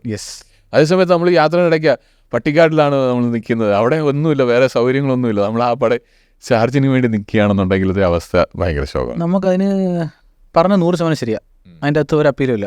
നമുക്ക് EVs അറ്റ് പ്രസൻറ്റ് നമുക്കിപ്പോൾ നമ്മുടെ ഇൻഡസ്ട്രി നിൽക്കുന്ന, ഇപ്പോൾ നമ്മുടെ ഫെസിലിറ്റീസ് ഇൻഫ്രാസ്ട്രക്ചർ നിൽക്കുന്ന ഒരു ലെവലിൽ നമുക്ക് മേജർ റൂട്ടുകളിൽ സൗത്ത് ഇന്ത്യയിൽ എവിടെയും പോവാം. നമുക്ക് ഈ പറയുന്ന ഹസിലില്ലാതെ തന്നെ പോയി. ഇപ്പം ബാംഗ്ലൂർ ആണെങ്കിലും ചെന്നൈ ആണെങ്കിലും കേരളത്തിൽ എവിടെയാണെങ്കിലും നമുക്കൊരു മാക്സിമം 20 minutes വോയിസോടെ ചാർജസ് നിങ്ങൾ ഗ്രിഡിൽ ആപ്പിൽ കയ്യിലുണ്ടെങ്കിൽ ഒരു 20-25 minutes ആയിരിക്കും നിങ്ങൾക്ക് മാക്സിമം. ഒരു നമ്മുടെ ഇപ്പോൾ ഇൻഡസ്ട്രിയിൽ ഏത് വണ്ടിയാണെങ്കിലും ഒരു 60 കിലോമീറ്റർ 70 കിലോമീറ്റർ അല്ലെങ്കിൽ ഒരു 100 കിലോമീറ്റർ പോകാൻ നിങ്ങൾക്ക് ഈ 15 minutes മതി. ആ ഒരു റേഞ്ചിലേക്ക് നമ്മൾ എത്തുന്നുണ്ട്. അതായത് ഇപ്പോൾ ഒരു അതിൻ്റെ അകത്ത് തന്നെ നമ്മൾ ഉറപ്പായിട്ടും നമ്മുടെ റെസ്റ്റോറൻറ്റിൻ്റെ സൈഡിലോ അല്ലെങ്കിൽ ഇതുപോലെ സൂപ്പർ മാർക്കറ്റിൻ്റെ സൈഡിലോ അങ്ങനെ ഒരു സിറ്റുവേഷൻ കാണും. അതാണ് ഇപ്പോഴത്തെ അവസ്ഥ. Probably in 1 and 2 years, in 2 years നമുക്കിത് കംപ്ലീറ്റ്ലി ഫുൾ ഫ്ലെജ്ഡ് ആയിട്ട് നമുക്ക് എന്ത് കണ്ണുടച്ചത് കൊണ്ടുപോകാം എന്ന രീതിയിലേക്ക് എത്തും. ഇത് ഇപ്പം ഞാൻ തിരിച്ച് വേറൊരു ചോദ്യങ്ങൾ ചോദിക്കുകയാണ്. ഇപ്പം പോഡ്കാസ്റ്റ് തിരിഞ്ഞു വരട്ടെ. ഞാൻ ചോദിക്കുന്നത് വെച്ചാൽ ഇപ്പം ഞാൻ ഒരു സമയത്ത് CNG ആയിരുന്നു ട്രെൻഡ്. CNG ട്രെൻഡ് ആയിരുന്ന സമയത്ത് അധികം വണ്ടികളില്ലായിരുന്നു, നമുക്ക് കുറച്ച് വണ്ടിയുള്ളൂ. CNG റീഫ്യൂവൽ ചെയ്യാനായിട്ട് പോകാനായിട്ട് ബുദ്ധിമുട്ടില്ല. ഇപ്പം ഇവിടെ കേരളത്തിൽ ഇപ്പോഴും അതേ വലിയ ബുദ്ധിമുട്ടില്ല. കുറച്ച് സ്റ്റേഷൻസ് ഉണ്ട്, അവിടെ പോയി ഫില്ല് ചെയ്യാൻ അധികം സമയം എടുക്കത്തില്ല. കഴിഞ്ഞ ദിവസം മുംബൈയിൽ ഞാനുണ്ടായിരുന്നു. മുംബൈയിൽ CNG ഫില്ല് ചെയ്യാനായിട്ട് അവർ തന്നെ പറഞ്ഞു 30 minutes എടുത്താലേ ഫില്ലിങ്ങിൻ്റെ അവിടെ പറ്റും. ഇപ്പം ഇലക്ട്രിക് വണ്ടികൾ കുറവാണ്, എല്ലാവരും ഇലക്ട്രിക് വണ്ടികളിലേക്ക് മാറുന്നു. എത്ര വണ്ടികൾ അറ്റ് എ ടൈം ചാർജ് ചെയ്യാനായിട്ടുള്ള സർവീസ് സ്റ്റേഷൻസ് ഉണ്ടാവും, അല്ലെങ്കിൽ സർവീസ് സ്റ്റേഷൻസ് അല്ല, ചാർജിങ് സ്റ്റേഷൻസ്? ഇത് മറ്റേ ഞാൻ മറ്റേ സത്യത്തിൽ പേടിച്ചിരിക്കുക, അതേ എന്തോ പണി പാടാൻ വരുമല്ലോ. This is exactly what we do. അതിന് രണ്ട് ഉത്തരവാണ്. ഒന്ന്, CNG വണ്ടികളുടെ കാര്യത്തിൽ ഞാൻ ആദ്യം പറഞ്ഞ പോയിന്റിൽ അഡ്രസ്സ് ചെയ്യുന്നത്, CNG ഒരിക്കലും ഡ്രൈവർ ഓറിയൻറ്റഡ് വണ്ടിയല്ല. അത് കുറച്ച് എക്കണോമിക്കായിട്ട് സ്ട്രിക്ട്ലി എക്കണോമിക്കലി ചിന്തിക്കുന്ന ആൾക്കാർ, ടാക്സി ചിന്തിക്കുന്ന ആൾക്കാർ, അതുകൊണ്ട് തന്നെ അതിന് കൊടുക്കുന്ന ഇൻഫ്രാസ്ട്രക്ചർ ലിമിറ്റേഷൻ ഉണ്ട്. ഒരു ചാർജിങ്, ഞാൻ എൻ്റെ നാട്ടിൽ പുനലൂരോ കൊല്ലത്തോ ഒരു CNG ഇട്ട് കഴിഞ്ഞാൽ അത് ഓടത്തില്ല. അതിനൊരു പെർട്ടിക്കുലർ നീഷ് ഓഡിയൻസും നീഷ് കസ്റ്റമേഴ്സും അവരെ സെർവ് ചെയ്യുന്ന ഫെസിലിറ്റീസാണ് അവിടെ ഉള്ളത്. അതുകൊണ്ട് തന്നെ ആ സ്കെപ്റ്റിസിസം കാണും ഇൻഫ്രയിൽ ഇൻവെസ്റ്റ് ചെയ്യുന്നവർക്ക്. മാത്രമല്ല CNGയുടെ സാന്ദ്രത, വണ്ടികളുടെ സാന്ദ്രത കൂടുതലുള്ളിടത്ത് മാത്രമേ ഇത്തരത്തിലുള്ള സൗകര്യങ്ങൾ കൊടുക്കാനും പറ്റൂ. പക്ഷേ EVയുടെ കാര്യം വളരെ വ്യത്യസ്തമാണ്. ഇപ്പോൾ എബിൻ പറഞ്ഞ വാക്കുകൾ തന്നെ കടമെടുത്താൽ EVയുടെ ഒരു പുള്ളിങ് പവറിനെ ഒന്നും ഈ പെട്രോളിനോ അല്ലെങ്കിൽ CNG കൊണ്ടോ പിടിക്കാൻ പറ്റത്തില്ല. സ്വാഭാവികമായിട്ടും ആൾക്കാർക്ക് ഡ്രൈവിംഗ് ഇഷ്ടമാകും, അതിൻ്റെ ആ പരിപാടി എന്ന് പറയുന്ന പരിപാടി ഇഷ്ടമാകും. അങ്ങനെ വരുമ്പോൾ രണ്ട് കാര്യങ്ങൾ കൂടുതൽ സംഭവിക്കും. ഒന്ന്, ചാർജസ്, വീട്ടുകളിലെ ചാർജസ് കൂടും. രണ്ട്, എല്ലാ പബ്ലിക് സ്പേസുകളിലും, മോളുകളിൽ, കടകളിൽ, എന്താ പറയുന്നത്, നമ്മുടെ പബ്ലിക് സ്പേസുകളിലൊക്കെ ചാർജസ് വരും. ആളുകൾക്ക് സ്വന്തമായിട്ട് തന്നെ ചിലപ്പോൾ അവർ ഫാസ്റ്റ് ചാർജ് ഇൻസ്റ്റാൾ ചെയ്യുന്നൊരവസ്ഥയിലേക്ക് എത്തും. അതിനുള്ള ചാർജിങ് മെഷീൻ എന്ന് പറഞ്ഞാൽ എന്താ, ഒരു വണ്ടി ഇടാനുള്ള സ്ഥലം മതി. അപ്പം ഞാൻ എൻ്റെ വീട്ടിൽ തുടങ്ങുവാണെങ്കിൽ ഒരു വണ്ടി ഇടാനുള്ള സ്ഥലം മതി. അല്ല, അത് വീടുകളിലാണെങ്കിൽ ഒരു വണ്ടി ഇടാനുള്ള സ്ഥലം മതി. ആ വണ്ടി കൊണ്ട് 600 കിലോമീറ്റർ പോകാൻ ഒരു ദിവസം. പക്ഷേ പബ്ലിക് സ്പേസിൽ വരുമ്പോഴത്തെ അവസ്ഥകളാണ് ഞാൻ പറയുന്നത് തന്നെ. ഇപ്പോൾ നമുക്കൊരു വണ്ടി ഉണ്ട്, 600-700 കിലോമീറ്ററിലേക്ക് റേഞ്ച് എത്ര എത്തിക്കഴിഞ്ഞു. അപ്പോൾ അത്രയും നമുക്കൊരു റേഞ്ചിൽ പോകാൻ ഒരു 1 ഡേ നമ്മൾ തുടങ്ങിയാൽ അത്രയും നമുക്ക് എത്താൻ പറ്റും. പബ്ലിക് ചാർജസ് ഇപ്പോൾ നമുക്ക് ഏതാണ്ട് ഓൾമോസ്റ്റ് 30% ആണ് ഇപ്പോഴത്തെ ഒക്യുപ്പൻസി. നമ്മളുടെ ചാർജസിൽ ഒരു ആവറേജ് ഒക്യുപ്പൻസി 30% ആണ്. അത് കൂടുമ്പോൾ നമുക്ക് ഹബ്ബുകൾ വരും, നമുക്ക് ഇൻഡിവിജ്വൽ ചാർജസ് വരും. നമുക്ക് ഏതാണ്ട് 20 കിലോമീറ്റേഴ്സിനകത്ത് തന്നെ 50, 20, 10 അങ്ങനെ കിലോമീറ്റേഴ്സിനകത്ത് തന്നെ നമ്മളെ ചാർജസ് ആവും. ഇത് തന്നെയാണ് ഞങ്ങളുടെ ബിസിനസ് ഓപ്പർച്യൂണിറ്റി. എബിനോട് ഞാൻ പറയുന്നൊരു കാര്യം, എബിൻ നാളെ ആളുകൾക്ക് ഫാസ്റ്റ് ചാർജസ് കിട്ടാതെ വരും. എബിൻ ഇൻവെസ്റ്റ് ചെയ്യണമെങ്കിൽ ഇപ്പം ചെയ്യണം. കാര്യം അന്നേരം ഗ്രിഡിന് കഞ്ചഷൻ വരും, അങ്ങനെ പല കാര്യങ്ങൾ വരും. അപ്പോൾ ഇന്നേ ഇൻവെസ്റ്റ് ചെയ്തവർക്ക് അന്ന് ഇത് എക്സ്പാൻഡ് ചെയ്യാൻ പറ്റും. ഇന്നൊരു ചാർജർ ഉണ്ടെങ്കിൽ നാളെ ഇന്നൊന്നാണ്, നാളെ 10 ആവും, മറ്റന്നാൾ 30 ആവും. അപ്പോൾ ഇന്നുണ്ടെങ്കിൽ നാളെ അത് 30 തുടങ്ങാൻ ചിലപ്പോൾ സംഭവിക്കണമെന്നില്ല. ഇന്ന് തുടങ്ങിയാൽ നാളെ എക്സ്പാൻഡ് ചെയ്യാൻ പറ്റും. എൻ്റെ ഒരു കൺസേൺ ആയിരുന്നു, ഇനി കൂടി വന്നു കഴിയുമ്പോഴത്തേന് ഇനി ഇവരെല്ലാവരും വഴിയിൽ കൊണ്ട് ചാർജ് ചെയ്യാനായിട്ട് ഇടുന്ന സമയം, ആ സാഹചര്യവും ഒന്ന് ആലോചിച്ചു. ഇൻഡസ്ട്രി, ഒരു പുതിയ ഇൻഡസ്ട്രി അനുഭവിക്കുന്ന എല്ലാ പ്രശ്നങ്ങളും ഇവിടെ ഉണ്ടാവും. അതിൻ്റെ അകത്ത് ഒരു സംശയമൊന്നുമില്ല. അത് അങ്ങനെ അല്ല, ഇത് മറ്റേ ബട്ടർ വർക്ക് അല്ലെങ്കിൽ ബട്ടർ സ്മൂത്ത് ആണെന്ന് ക്ലെയിം ചെയ്യാർക്കും പറ്റത്തില്ല. പക്ഷേ ടെക്നോളജി മാറും, സമയം മാറും. അരമണിക്കൂർ, 3/4 മണിക്കൂർ എന്നുള്ളത് 5 മിനിറ്റ്, 5 അല്ലെങ്കിൽ 8 മിനിറ്റ്, 10 മിനിറ്റിലേക്ക് എത്തും. അതിനോടൊപ്പം നമ്മൾ ആൾക്കാർക്ക് കൂടുതൽ കൺവിൻസ്ഡ് ആവും. ഇപ്പോൾ കാറുകൾ കൂടുതൽ റോഡിലുണ്ടായതുകൊണ്ടാണല്ലോ ആൾക്കാർ ചാർജ് സ്റ്റേഷൻ തുടങ്ങുന്നത്. അപ്പോൾ ആ ഗ്രോത്ത് ഉണ്ടാവും തന്നെയാണ് നമ്മുടെ ഒരു. ഞാൻ ഈ ഓട്ടോമൊബൈൽ ഇൻഡസ്ട്രിയിൽ ടെക്നിക്കലി സൗണ്ട് ഒന്നുമല്ല, ഞാൻ എൻ്റെ എക്സ്പീരിയൻസ് ഞാൻ ഷെയർ ചെയ്തേ ഉള്ളൂ കേട്ടോ. അതല്ലാതെ എനിക്ക് അത് കൂടുതലൊന്നും ഇല്ല. അങ്ങനെയാണല്ലോ, അതാണല്ലോ എൻ്റെ ഒരു ഈവൻ ഫുഡ് ഇൻഡസ്ട്രിയിൽ പോലും ഞാൻ ഒരു എക്സ്പെർട്ട് എന്നൊന്നും ഞാൻ പറയുന്നത് അതിലേക്ക് നമ്മൾ വരുന്നുണ്ട്. അതൊന്നുമല്ല, ഞാൻ രുചി ആസ്വദിക്കും. എൻ്റെ ഞാൻ എന്താണോ ആസ്വദിക്കുന്നത് അതിനെക്കുറിച്ച് ഞാൻ ഷെയർ ചെയ്യുന്നതേ ഉള്ളൂ. എനിക്ക് എൻ്റെ അടുത്തൊരു പരിപാടി ചോദിക്കാനുള്ളത്, ഈ കേരളത്തിലെ വൈവിധ്യങ്ങളെക്കുറിച്ച് സംസാരിക്കാമോ? അതായത് ഇപ്പം ഫോർട്ട് കൊച്ചി എന്ന് പറയുന്നത് പല പോർച്ചുഗീസ് ഇൻഫ്ലുവൻസ്, ഡച്ച് ഇൻഫ്ലുവൻസ്, അല്ല അതിൻ്റെ ഒരു, ഞാൻ പുസ്തകത്തിൻ്റെ പേര് ഞാൻ മറന്നുപോയി, ആനി എന്ന് പറയുന്ന റൈറ്ററാണ്. ഫോർട്ട് കൊച്ചിയുടെ ഫുഡ് കൾച്ചേഴ്സിനെ പറ്റി അവർ സംസാരിക്കുന്നുണ്ട്. കേരളത്തിലെ ഫുഡ് കൾച്ചർ ഇൻ ജനറൽ, കേരളത്തിനെ പറ്റിയും സ്പെസിഫിക്കലി അവരുടെ ഫാമിലിയിലുണ്ടായിരുന്ന ഫുഡ് കൾച്ചറിനെ പറ്റി ഡീറ്റെയിൽ ആയിട്ടൊരു ബുക്കാണ്, ഞാൻ കിൻഡിൽ കിടപ്പുണ്ട്. അപ്പം പക്ഷേ ഞങ്ങളെ പോലുള്ള മലയോര ആൾക്കാർക്ക് ഇത് എൻ്റെ ഒരു ഡിഫറൻറ്റാണ്. ഞങ്ങൾക്ക് വിന്താലും എന്താണെന്ന് അറിയത്തില്ല. അപ്പം ഞങ്ങൾ അല്ലെങ്കിൽ നമ്മുടെ ഭാഗത്തോട്ട് എന്തുകൊണ്ടാണ് നമുക്ക് കപ്പ ഇഷ്ടം? നമുക്ക് കപ്പ അവൈലബിൾ ആയിരുന്നു. നമ്മൾ കപ്പ എന്തുകൊണ്ടാണ് അവൈലബിൾ? അരി ഇല്ലാത്തതുകൊണ്ടായിരുന്നു. അരി ഇല്ലാത്തതുകൊണ്ടാണ് കപ്പ വന്നത്. അതെ, കപ്പയും ചക്കയായിരുന്നു. ശരിക്കും ഞാൻ ഈ വാഗത്താനംകാരനാണ്, വാഗത്താനം ചക്കയാണ് ഫേമസ്. അവിടെ കപ്പയും ചക്കയായിരുന്നു. എൻ്റെ ഗ്രാൻഡ് മദറൊക്കെ പറയായിരുന്നു, കഞ്ഞിവെള്ളത്തിനകത്ത് 2 വറ്റ് അരിയായിട്ടായിരുന്നു അവർ കഴിച്ചിരുന്നത്. പക്ഷേ കൂടുതലും കപ്പയും ചക്കയും ഡിപ്പെൻഡൻ്റ് ആയിരുന്നു എന്നാണ് പറഞ്ഞത്. ഇത് നമ്മുടെ ഹിസ്റ്ററിയെയും നമ്മുടെ കൾച്ചറിനെ അത്രത്തോളം റെപ്രസെൻ്റ് ചെയ്തുകൊണ്ട് ഫുഡ്. ഇപ്പം അത് ചോദിച്ചപ്പോഴാണ് നമ്മുടെ പോർച്ചുഗീസ് ഇൻഫ്ലുവൻസിൻ്റെ കാര്യമൊക്കെ പറഞ്ഞത്. പുട്ടെന്ന് പറയുന്ന സാധനം ഉണ്ടല്ലോ, അത് നമ്മൾ പറയും നമ്മുടെ മലയാളികളുടെ മലയാളികളുടെ ഇടിയപ്പം, മലയാളികളുടെ ഇത്. പുട്ട് മലയാളികളുടെ അല്ല, സ്റ്റീംഡ് റൈസ് കേക്കാണ്. പക്ഷേ ഇതേ സാധനം പിട്ട് എന്ന് പറഞ്ഞ് ആസാമിൽ പോയിട്ട്, ആസാമിലുണ്ടല്ലേ പിട്ട്. ഓക്കെ, ചിരട്ടപ്പുട്ട് തന്നെ സാധനം. സീരിയസ്ലി? അതിനകത്ത് ശർക്കര ചേർത്തതുകൊണ്ട് ശർക്കര ചേർക്കാത്തതുണ്ട്. പുട്ടിൽ ശർക്കര, തേങ്ങയ്ക്ക് ഒരു ശർക്കര, ശർക്കര ചേർത്ത പുട്ട്, തേങ്ങ പീര ഇട്ട് ശർക്കര ചേർത്ത് പുട്ട്, പിട്ട്. അപ്പോൾ ഈവൻ പേര് പോലും സിമിലർ. ഞാൻ അവിടെ ചെന്നപ്പോൾ നീ ഒരു പ്രായം ചെന്ന അമ്മ അവിടെ നിന്ന് ഒരു മാർക്കറ്റിൽ നിന്ന് ഇതുണ്ടായിക്കൊണ്ടിരിക്കുക, സ്റ്റീം കേക്ക്. ഓക്കെ, അവിടെ ഇത് കൊള്ളാമല്ലോ, നമ്മൾ പുട്ടല്ലേ. ഇവിടുന്ന് അങ്ങോട്ട് പോയതല്ലല്ലോ. ഇവിടുന്ന് അങ്ങോട്ട് പോയതാണോ? അവിടെ ഇങ്ങോട്ട് നമ്മുടെ അല്ല ഇത്. ശരിക്കും പറഞ്ഞാൽ ഒരു പക്ഷേ വിദേശത്തു നിന്ന് വന്നതായിരിക്കണം. മനസ്സിലായി. മേ ബി പോർച്ചുഗീസോ അല്ലെന്നുണ്ടെങ്കിൽ വേറെ എന്തെങ്കിലും ആയിരിക്കാം. അതിനെക്കുറിച്ച് ഞാൻ അന്ന് ശരിക്കും പറഞ്ഞാൽ അന്ന് ഞാൻ ആലോചിച്ചാണ് ഇതിനെക്കുറിച്ച് ഒന്ന് വായിച്ച് നോക്കണമല്ലോ എന്ന്. പക്ഷെ അത് കഴിഞ്ഞ് പിന്നെ ഞാനത് വിട്ടുപോയി. അല്ല, എനിക്ക് സത്യത്തിൽ എബിനെ പോലുള്ള ഇത്രയും ഇൻഫ്ലുവൻസ് ഫുഡുമായിട്ട് നിൽക്കുന്നവരോട് പറയാനുള്ളൊരു കാര്യം അതാ. നമ്മൾ ആഹാരം എന്ന് പറഞ്ഞാൽ ടേസ്റ്റ് മാത്രമല്ല, അതിനൊരു കൾച്ചറും അതിനൊരു സ്റ്റോറിയുണ്ട്. അപ്പം അങ്ങനെയും കൂടെ നമുക്ക് കിട്ടിയ കുറച്ച് ഇൻട്രസ്റ്റിംഗ് എന്നെപ്പോലുള്ളവർക്ക്. അത് ഞാൻ സക്സസ് ആവുമെന്നും പറയുന്നില്ല, അത് സക്സസ് ആവാൻ സാധ്യത കുറവ്. കാരണം ഞാൻ ഇടയ്ക്കൊന്ന് ചെയ്യാൻ നോക്കിയിട്ടത് അത്ര ഓക്കെ രുചി പോകുന്നു എന്ന് പറയാം. ആൾക്കാർക്ക് ഏറ്റവും ചുരുക്കമായിട്ട് എന്താണ് അവിടെ ഉള്ളത് എന്ന് പറഞ്ഞു കൊടുക്കാൻ പറ്റുമോ, അതാണ് അവർക്ക് വേണ്ടത്. അങ്ങനെ ശരിക്കും പറഞ്ഞാൽ ഞാൻ തുടക്ക സമയത്തൊക്കെ എൻ്റെ വീഡിയോസ് അറൗണ്ട് 20 minutes പ്ലസ് ഉണ്ടായിരുന്നു യൂട്യൂബിൽ വരുന്ന വീഡിയോസ്. ആ പോകുന്ന സ്ഥലത്തിന് ചുറ്റുവട്ടുള്ള കാര്യം, അവിടെ കഴിക്കുന്ന ആൾക്കാരുമായിട്ടുള്ള സംസാരം, ഇതെല്ലാം കൂടെ കൂടിയുണ്ട്. പക്ഷെ അത് കഴിഞ്ഞ ആൾക്കാരത് കുറച്ചുകൂടെ നീണ്ട കൂടി പോകുന്നു, സംസാരം കൂടി പോകുന്നു, ഫുഡും അവിടുത്തെ കാര്യങ്ങളും കൂടുതലായിട്ട് പറയും. അങ്ങനെ നമ്മൾ പതുക്കെ ഫുഡിലേക്ക് മാറി ഈ ഒരു സ്ട്രീമിലേക്ക് വന്നതാണ്. പക്ഷേ എനിക്ക് ഇഷ്ടമുള്ള കാര്യമാണ് ഇതിനെക്കുറിച്ച്. ഈ പറഞ്ഞ പോലെ കേരളത്തിൻ്റെ വൈവിധ്യങ്ങൾ എന്ന് പറയുമ്പോഴത്തേന് നമ്മൾ തിരുവനന്തപുരം ഭാഗത്തോട്ടൊക്കെ പോകുകയാണെന്നുണ്ടെങ്കിൽ കുറച്ചുകൂടെ തമിഴ് ഇൻഫ്ലുവൻസ് ഉള്ള രുചികളാണ്. തിരുവനന്തപുരത്തൊക്കെ കിട്ടുന്ന രുചികളെല്ലാം തന്നെ കുറച്ചുകൂടെ. തിരുവനന്തപുരത്തെ സദ്യ, എനിക്ക് സദ്യയിൽ പലർക്കും പല അഭിപ്രായം ഉണ്ടാവും. വള്ളുവനാട സദ്യയ്ക്ക് ഫാൻസ് ഉണ്ട്, അതുപോലെ തന്നെ തൃശ്ശൂർ സദ്യയ്ക്ക് ഫാൻസ് ഉണ്ട്, ആറന്മുള സദ്യ അത് വേറൊരു കാറ്റഗറിയാണ്, മലബാർ സൈഡിലുള്ള സദ്യകൾക്ക് ഫാൻസ് ഉണ്ട്.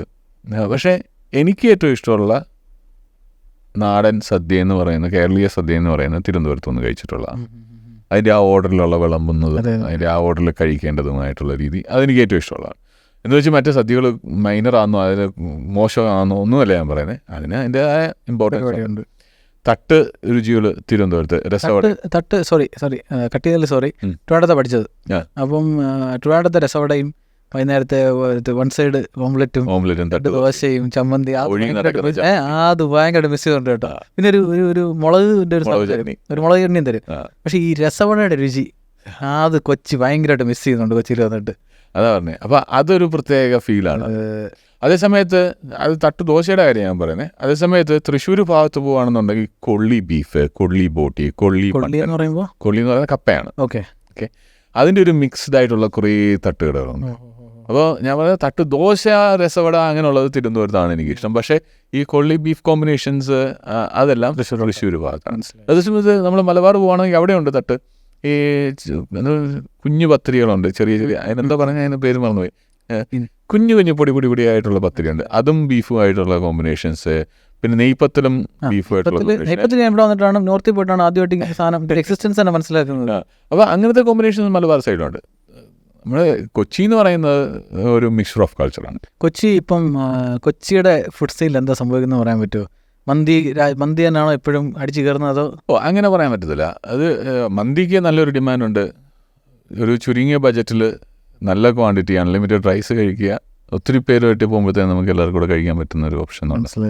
അതുകൊണ്ടാണ് അതിന് ഏറ്റവും. അതല്ലാതെ ഇപ്പോൾ അത് മന്തി പ്രിഫർ ചെയ്യുന്ന ആൾക്കാരും ഉണ്ട്, അതില്ലാന്ന് ഞാൻ പറയുന്നില്ല. അതല്ലാതെ സീ ഫുഡ്, കൊച്ചിയിൽ സീ ഫുഡിന് നല്ലൊരു ഡിമാൻഡുണ്ട്. പിന്നെ ഫോർട്ട് കൊച്ചി ഭാഗത്തോട്ട് പോകുകയാണെന്നുണ്ടെങ്കിൽ കഫേ കൾച്ചറാണ് മനസ്സിലായി അവിടെ കുറച്ചുകൂടെ പ്രോമിനൻ്റ് ആയിട്ടുള്ളത്. അവിടെ റെസ്റ്റോറൻറ്റ്സ് ഉണ്ട്. ഫോർട്ട് കൊച്ചി എന്ന് പറയുമ്പോൾ നമ്മളെപ്പോഴും പോകുന്ന ഒരു റിലാക്സ്ഡ് മൂഡിലാണ്. അപ്പോൾ അതിന് പറ്റുന്നൊരു ഇതാണ് നോക്കുന്നത്. പിന്നെ കാക്കനാടാണെന്നുണ്ടെങ്കിൽ IT ഹബ്ബാണല്ലോ. അപ്പോൾ പല സ്ഥലങ്ങളിൽ നിന്ന് വന്ന ആൾക്കാരുണ്ട്, അവർക്കെല്ലാം പോയി കഴിക്കാൻ പറ്റുന്ന രുചികളായിരിക്കണം. അപ്പോൾ ആ രുചികളെല്ലാം മിക്സ്ഡ് അപ്പ് ആയിട്ടുള്ള ഒരു ടേസ്റ്റാണ് പൊതുവെ കൊച്ചിക്ക് തന്നെ ഉള്ളത്. പിന്നെ സീ ഫുഡ് കുറച്ചുകൂടെ പ്രോമിനൻ്റ് ആയിട്ട് ഇല്ല. കൊച്ചിയിൽ നമ്മൾ കൊച്ചി സിറ്റിയിൽ നിന്ന് ഇച്ചിരി അങ്ങോട്ട് മാറിക്കഴിഞ്ഞാൽ നല്ല ലൊക്കേഷൻസ് ഉണ്ട്. തനതായ ഈ ഒരു വൈദ്യരുടെ കടയുണ്ട്, അവിടെ പോയി കഴിഞ്ഞാൽ മുട്ടയ്ക്കകത്ത് ചമ്മന്തി വെച്ച് ഒരു മുളക് അത് ഒരു മരുന്ന് ചമ്മന്തിയൊക്കെ വെച്ച് തരുന്ന ഒരു പരിപാടിയുണ്ട്. അതുപോലെ തന്നെ ഒരു നായരേട്ടൻ്റെ കടയുണ്ട്, അവിടെ പുട്ടും പരിപ്പും നല്ലൊരു ലൊക്കേഷൻ അടിപൊളിയാണ്. ഇങ്ങനെയുള്ള റെസ്റ്റോറൻറ്റ്സുകൾ അല്ലെങ്കിൽ ഇപ്പം ഞാനൊരു ഫേമസ് ഫിഷ് സീ ഫുഡ് ഇടുന്ന കടയിൽ പോയിട്ട് ഇത്രയും അൺഹെൽത്തി ആയിട്ടൊരു ഫുഡ് വേറെ ഞാൻ കഴിച്ചിട്ടില്ല എന്ന് എനിക്ക് തോന്നി. ഇതിന് തന്നെ പിന്നെ എനിക്ക് പ്രശ്നമുള്ള അത് ഞാൻ ഈ പറയുന്നതിന് തന്നെ പ്രശ്നമുള്ളതായിട്ട് തോന്നി. എന്താണ് അൺഹെൽത്തി എന്ന് എനിക്ക് അറിഞ്ഞൂടാ, എന്താണ് ഹെൽത്തി എന്ന് എനിക്ക് അറിഞ്ഞൂടാ. അപ്പോൾ അങ്ങനെ ഒരു പുകമറ മൊത്തത്തിലുണ്ട്. ഒരുപാട് ആൾക്കാർ ഞാൻ പറഞ്ഞു ഞാൻ ഹെൽത്തി ആയിട്ട് ഫുഡ് കഴിക്കത്തില്ല. അത് എങ്ങനെയാവുന്നത്? അതിലെനിക്ക് അത് എങ്ങനെയാണ് കാണുന്നത്? അത് ഈവൻ എനിക്കും പറയാനായിട്ട് അത്ര കപ്പാസിറ്റി ഇല്ല. കാരണം ഒരു ന്യൂട്രീഷൻ സ്പെഷ്യലിസ്റ്റ് മാത്രമേ അതിനെക്കുറിച്ച് പറയാൻ ഒരു കപ്പാസിറ്റി ഉള്ളൊരു വ്യക്തിയുള്ളൂ. ഇപ്പോൾ ആൾക്കാർ പറയും വീഗനാണ് മോസ്റ്റ് ഹെൽത്തി എന്ന് പറയും, ചിലർ പറയും വെജിറ്റേറിയൻ ആണ് ഹെൽത്തി, ചിലർ പറയും മീറ്റ് വേണം ഡയറ്റിലുണ്ടാവും. അത് ശരിക്കും പറഞ്ഞാൽ നവനീതിൻ്റെ ആവശ്യം എന്താണെന്ന് നവനീതിൻ്റെ ബോഡിക്കും നവനീതിൻ്റെ ഡോക്ടറിനും അറിയത്തുള്ളൂ. മനസ്സിലായി, ഫെയർ എനഫ്. അത് ജനറലായിട്ട് പറയാനായിട്ട് ബുദ്ധിമുട്ടാണ്. മനസ്സിലായി. എവറി പ്രഗ്നൻസി ഈസ് ഡിഫറെൻ്റ് എന്നാണ് പറയുന്നത്. അതായത് ഇപ്പോൾ നവനീതിന് ഇന്നുള്ള സിറ്റുവേഷൻ ആയിരിക്കണമെന്നില്ല നാളെ ഉള്ളത്. അപ്പോൾ you have to consult with your nutrition അല്ലെ എക്സ്പേർട്ട് എന്ന് പറയാൻ ന്യൂട്രീഷനിസ്റ്റ് അല്ലെങ്കിൽ എക്സ്പെർട്ട് എന്ന് പറഞ്ഞിട്ട് അതാണ് ബെസ്റ്റ് ആയിട്ടുള്ളത്. അതേസമയത്ത് ഹെൽത്തിയാണ്, നിങ്ങൾക്ക് രുചികൾ ഇഷ്ടമാണ്. എന്നെ സംബന്ധിച്ചിടത്തോളം I am okay until now. നാളെ എന്താവുമെന്ന് എനിക്കറിയത്തില്ല. But I enjoy food. ഞാൻ ഫുഡിയാണ്, ഞാൻ എൻജോയ് ചെയ്യും. എനിക്ക് 2 ചോദ്യങ്ങൾ ചോദിക്കാറുണ്ട്. അത് മറ്റേ റൗണ്ടൊന്നുമല്ല, പക്ഷേ ഒറ്റ വാക്കിൽ ഉത്തരം അല്ലെങ്കിൽ മാക്സിമം ഒരു 3-4 വാക്കിൽ ഉത്തരം പറയണം. അതിൽ കൊണ്ടുപോകാൻ പറ്റത്തില്ല. ഓക്കെ. അതിലൊന്നാമത്തെ ചോദ്യം, നാളെ ഒരു പുതിയ വണ്ടി വാങ്ങിക്കാൻ പ്ലാൻ ഉണ്ടെങ്കിൽ EV കൺസിഡർ ചെയ്യും? ഷുവർ ഷോട്ടാണ്. ബഡ്ജറ്റ് ഉണ്ടെങ്കിൽ EV കൺസിഡർ ചെയ്യും. 2, കേരളത്തിലെ ഏറ്റവും നല്ല ബിരിയാണി ഏതാണ്? പോരട്ടെ, റെസ്റ്റോറൻറ്റിൻ്റെ പേരാണോ? അല്ല, ഏത് ഭാഗത്ത് ബിരിയാണിയാണ് ഏറ്റവും നല്ലതെന്ന് പറഞ്ഞാൽ മതി. കേരളത്തിലെ ഏറ്റവും നല്ല ബിരിയാണി ഏതാണെന്ന് എനിക്ക് പറയാൻ പറ്റില്ല. എനിക്ക് ഏറ്റവും ഞാൻ ആകെ 4 വാക്കാണ് ഞാൻ അതിന് തന്നിട്ടുള്ളത്. അല്ല, ഞാൻ അതിന് ഉത്തരം പറയല്ല. ഞാൻ പറയുന്നത് ഇതാണ്, കേരളത്തിലെ ഏറ്റവും നല്ല ബിരിയാണി ഏതാണെന്ന് എനിക്കറിയില്ല, പക്ഷേ എനിക്ക് ഏറ്റവും ഇഷ്ടമുള്ള ബിരിയാണി എന്ന് വേണമെങ്കിൽ പറയാം. അങ്ങനെ അതൊക്കെ തലശ്ശേരി ബിരിയാണിയാണ് ഏറ്റവും ഇഷ്ടം. മലബാർ ബിരിയാണിയാണ് എനിക്ക് ഏറ്റവും ഇഷ്ടം.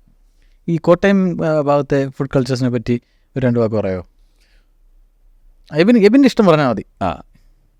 കോട്ടയം ഭാഗത്ത് കോട്ടയം നായതുകൊണ്ട് ആ തനത് ഫുഡ് കാര്യങ്ങളെ പറ്റിയാണ് ഞാൻ ഉദ്ദേശിക്കുന്നത്. എനിക്ക് ഏറ്റവും ഇഷ്ടമുള്ളത് കപ്പയും മീൻ കറിയും, അപ്പവും സ്റ്റൂവും, പൊറോട്ടയും ബീഫിൻ്റെ ഒരു പ്രശ്നം ഞാൻ പേഴ്സണലി ഫീൽ ചെയ്തത് ഇപ്പം കിട്ടുമ്പോൾ നമുക്ക് മനസ്സിലാവുന്നില്ല നല്ലതാണോ മോശമാണോ. നമ്മൾ മനസ്സിൽ ഇങ്ങനെ കിടക്കുന്നതുകൊണ്ട് നമ്മൾ സംഭവിക്കുവാന്ന്. ഇല്ല, പൊറോട്ടയും ബീഫും നമുക്ക് പണ്ട് തൊട്ടേ അറിയാവുന്ന 1-2 സ്ഥലങ്ങളുണ്ട്. അവിടുത്തെ പൊറോട്ടയും ബീഫും മാത്രം.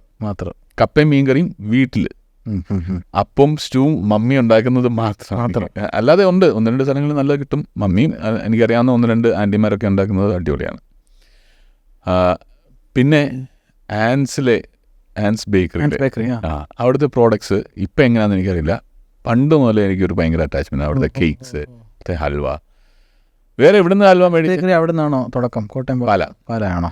മനസ്സിലായി. അപ്പോൾ അവരുടെ പ്രോഡക്ട്സ് ഇഷ്ടമാണ്. അവർ ഇപ്പോഴത്തെ അവസ്ഥയല്ല ഞാൻ പറയുന്നത്. മനസ്സിലായി. പുള്ളിക്കാരത്തി ആൻറ്റി അത് തുടങ്ങിയ സമയത്ത് അതെങ്ങനെയായിരുന്നു, അതിൻ്റെ ആ ടേസ്റ്റ് ഭയങ്കര ഇഷ്ടമാണ്. നമ്മുടെ അവസാന ഭാഗത്തേക്ക് എത്തുകയാണ്. ഇനി നമ്മൾ പോകാൻ ഇഷ്ടമുള്ള അല്ലെങ്കിൽ ഫുഡിന് വേണ്ടി മാത്രം ഫുഡ് കഴിക്കാൻ വേണ്ടി മാത്രം ലക്ഷ്യമിട്ടുള്ള യാത്രകൾ ഉണ്ടാകുമോ, അതോ ഈ യാത്രകൾ ഒരു വാൻഡറെ പോലുള്ള യാത്രകളായിരിക്കും ഇനി വരുന്നത്? അത് ഫുഡ് കഴിക്കാൻ വേണ്ടി മാത്രമായിട്ട് യാത്രകൾ ചെയ്യണമെന്ന് ആഗ്രഹമുണ്ട്. അതുണ്ടാവുമോ എന്ന് ചോദിച്ചാൽ നോട്ട് ഷുവർ. പക്ഷേ യാത്രകളുണ്ടാവും. ഏറ്റവും വിജൃംഭിച്ചു പോയ എനിക്ക് വേറെ വാക്ക് കിട്ടുന്നില്ല അതിൽ. ഇത് കണ്ടിട്ട് എന്താണ് ദൈവം ഈ പരിപാടിയും തോന്നിയ ഐറ്റംസ് ഉണ്ടോ? ഫുഡാണോ? ഫുഡ് മോശം നെഗറ്റീവായിട്ടാണോ അതോ അതെന്തുവാ? ഇപ്പം എനിക്കറിയാവുന്ന ഒരാൾ പച്ച മീൻ കഴിച്ചിട്ട് അറിയാതെ കഴിച്ചിട്ട് ഞാൻ കഴിച്ചിട്ടുണ്ട് അറിയാതെ.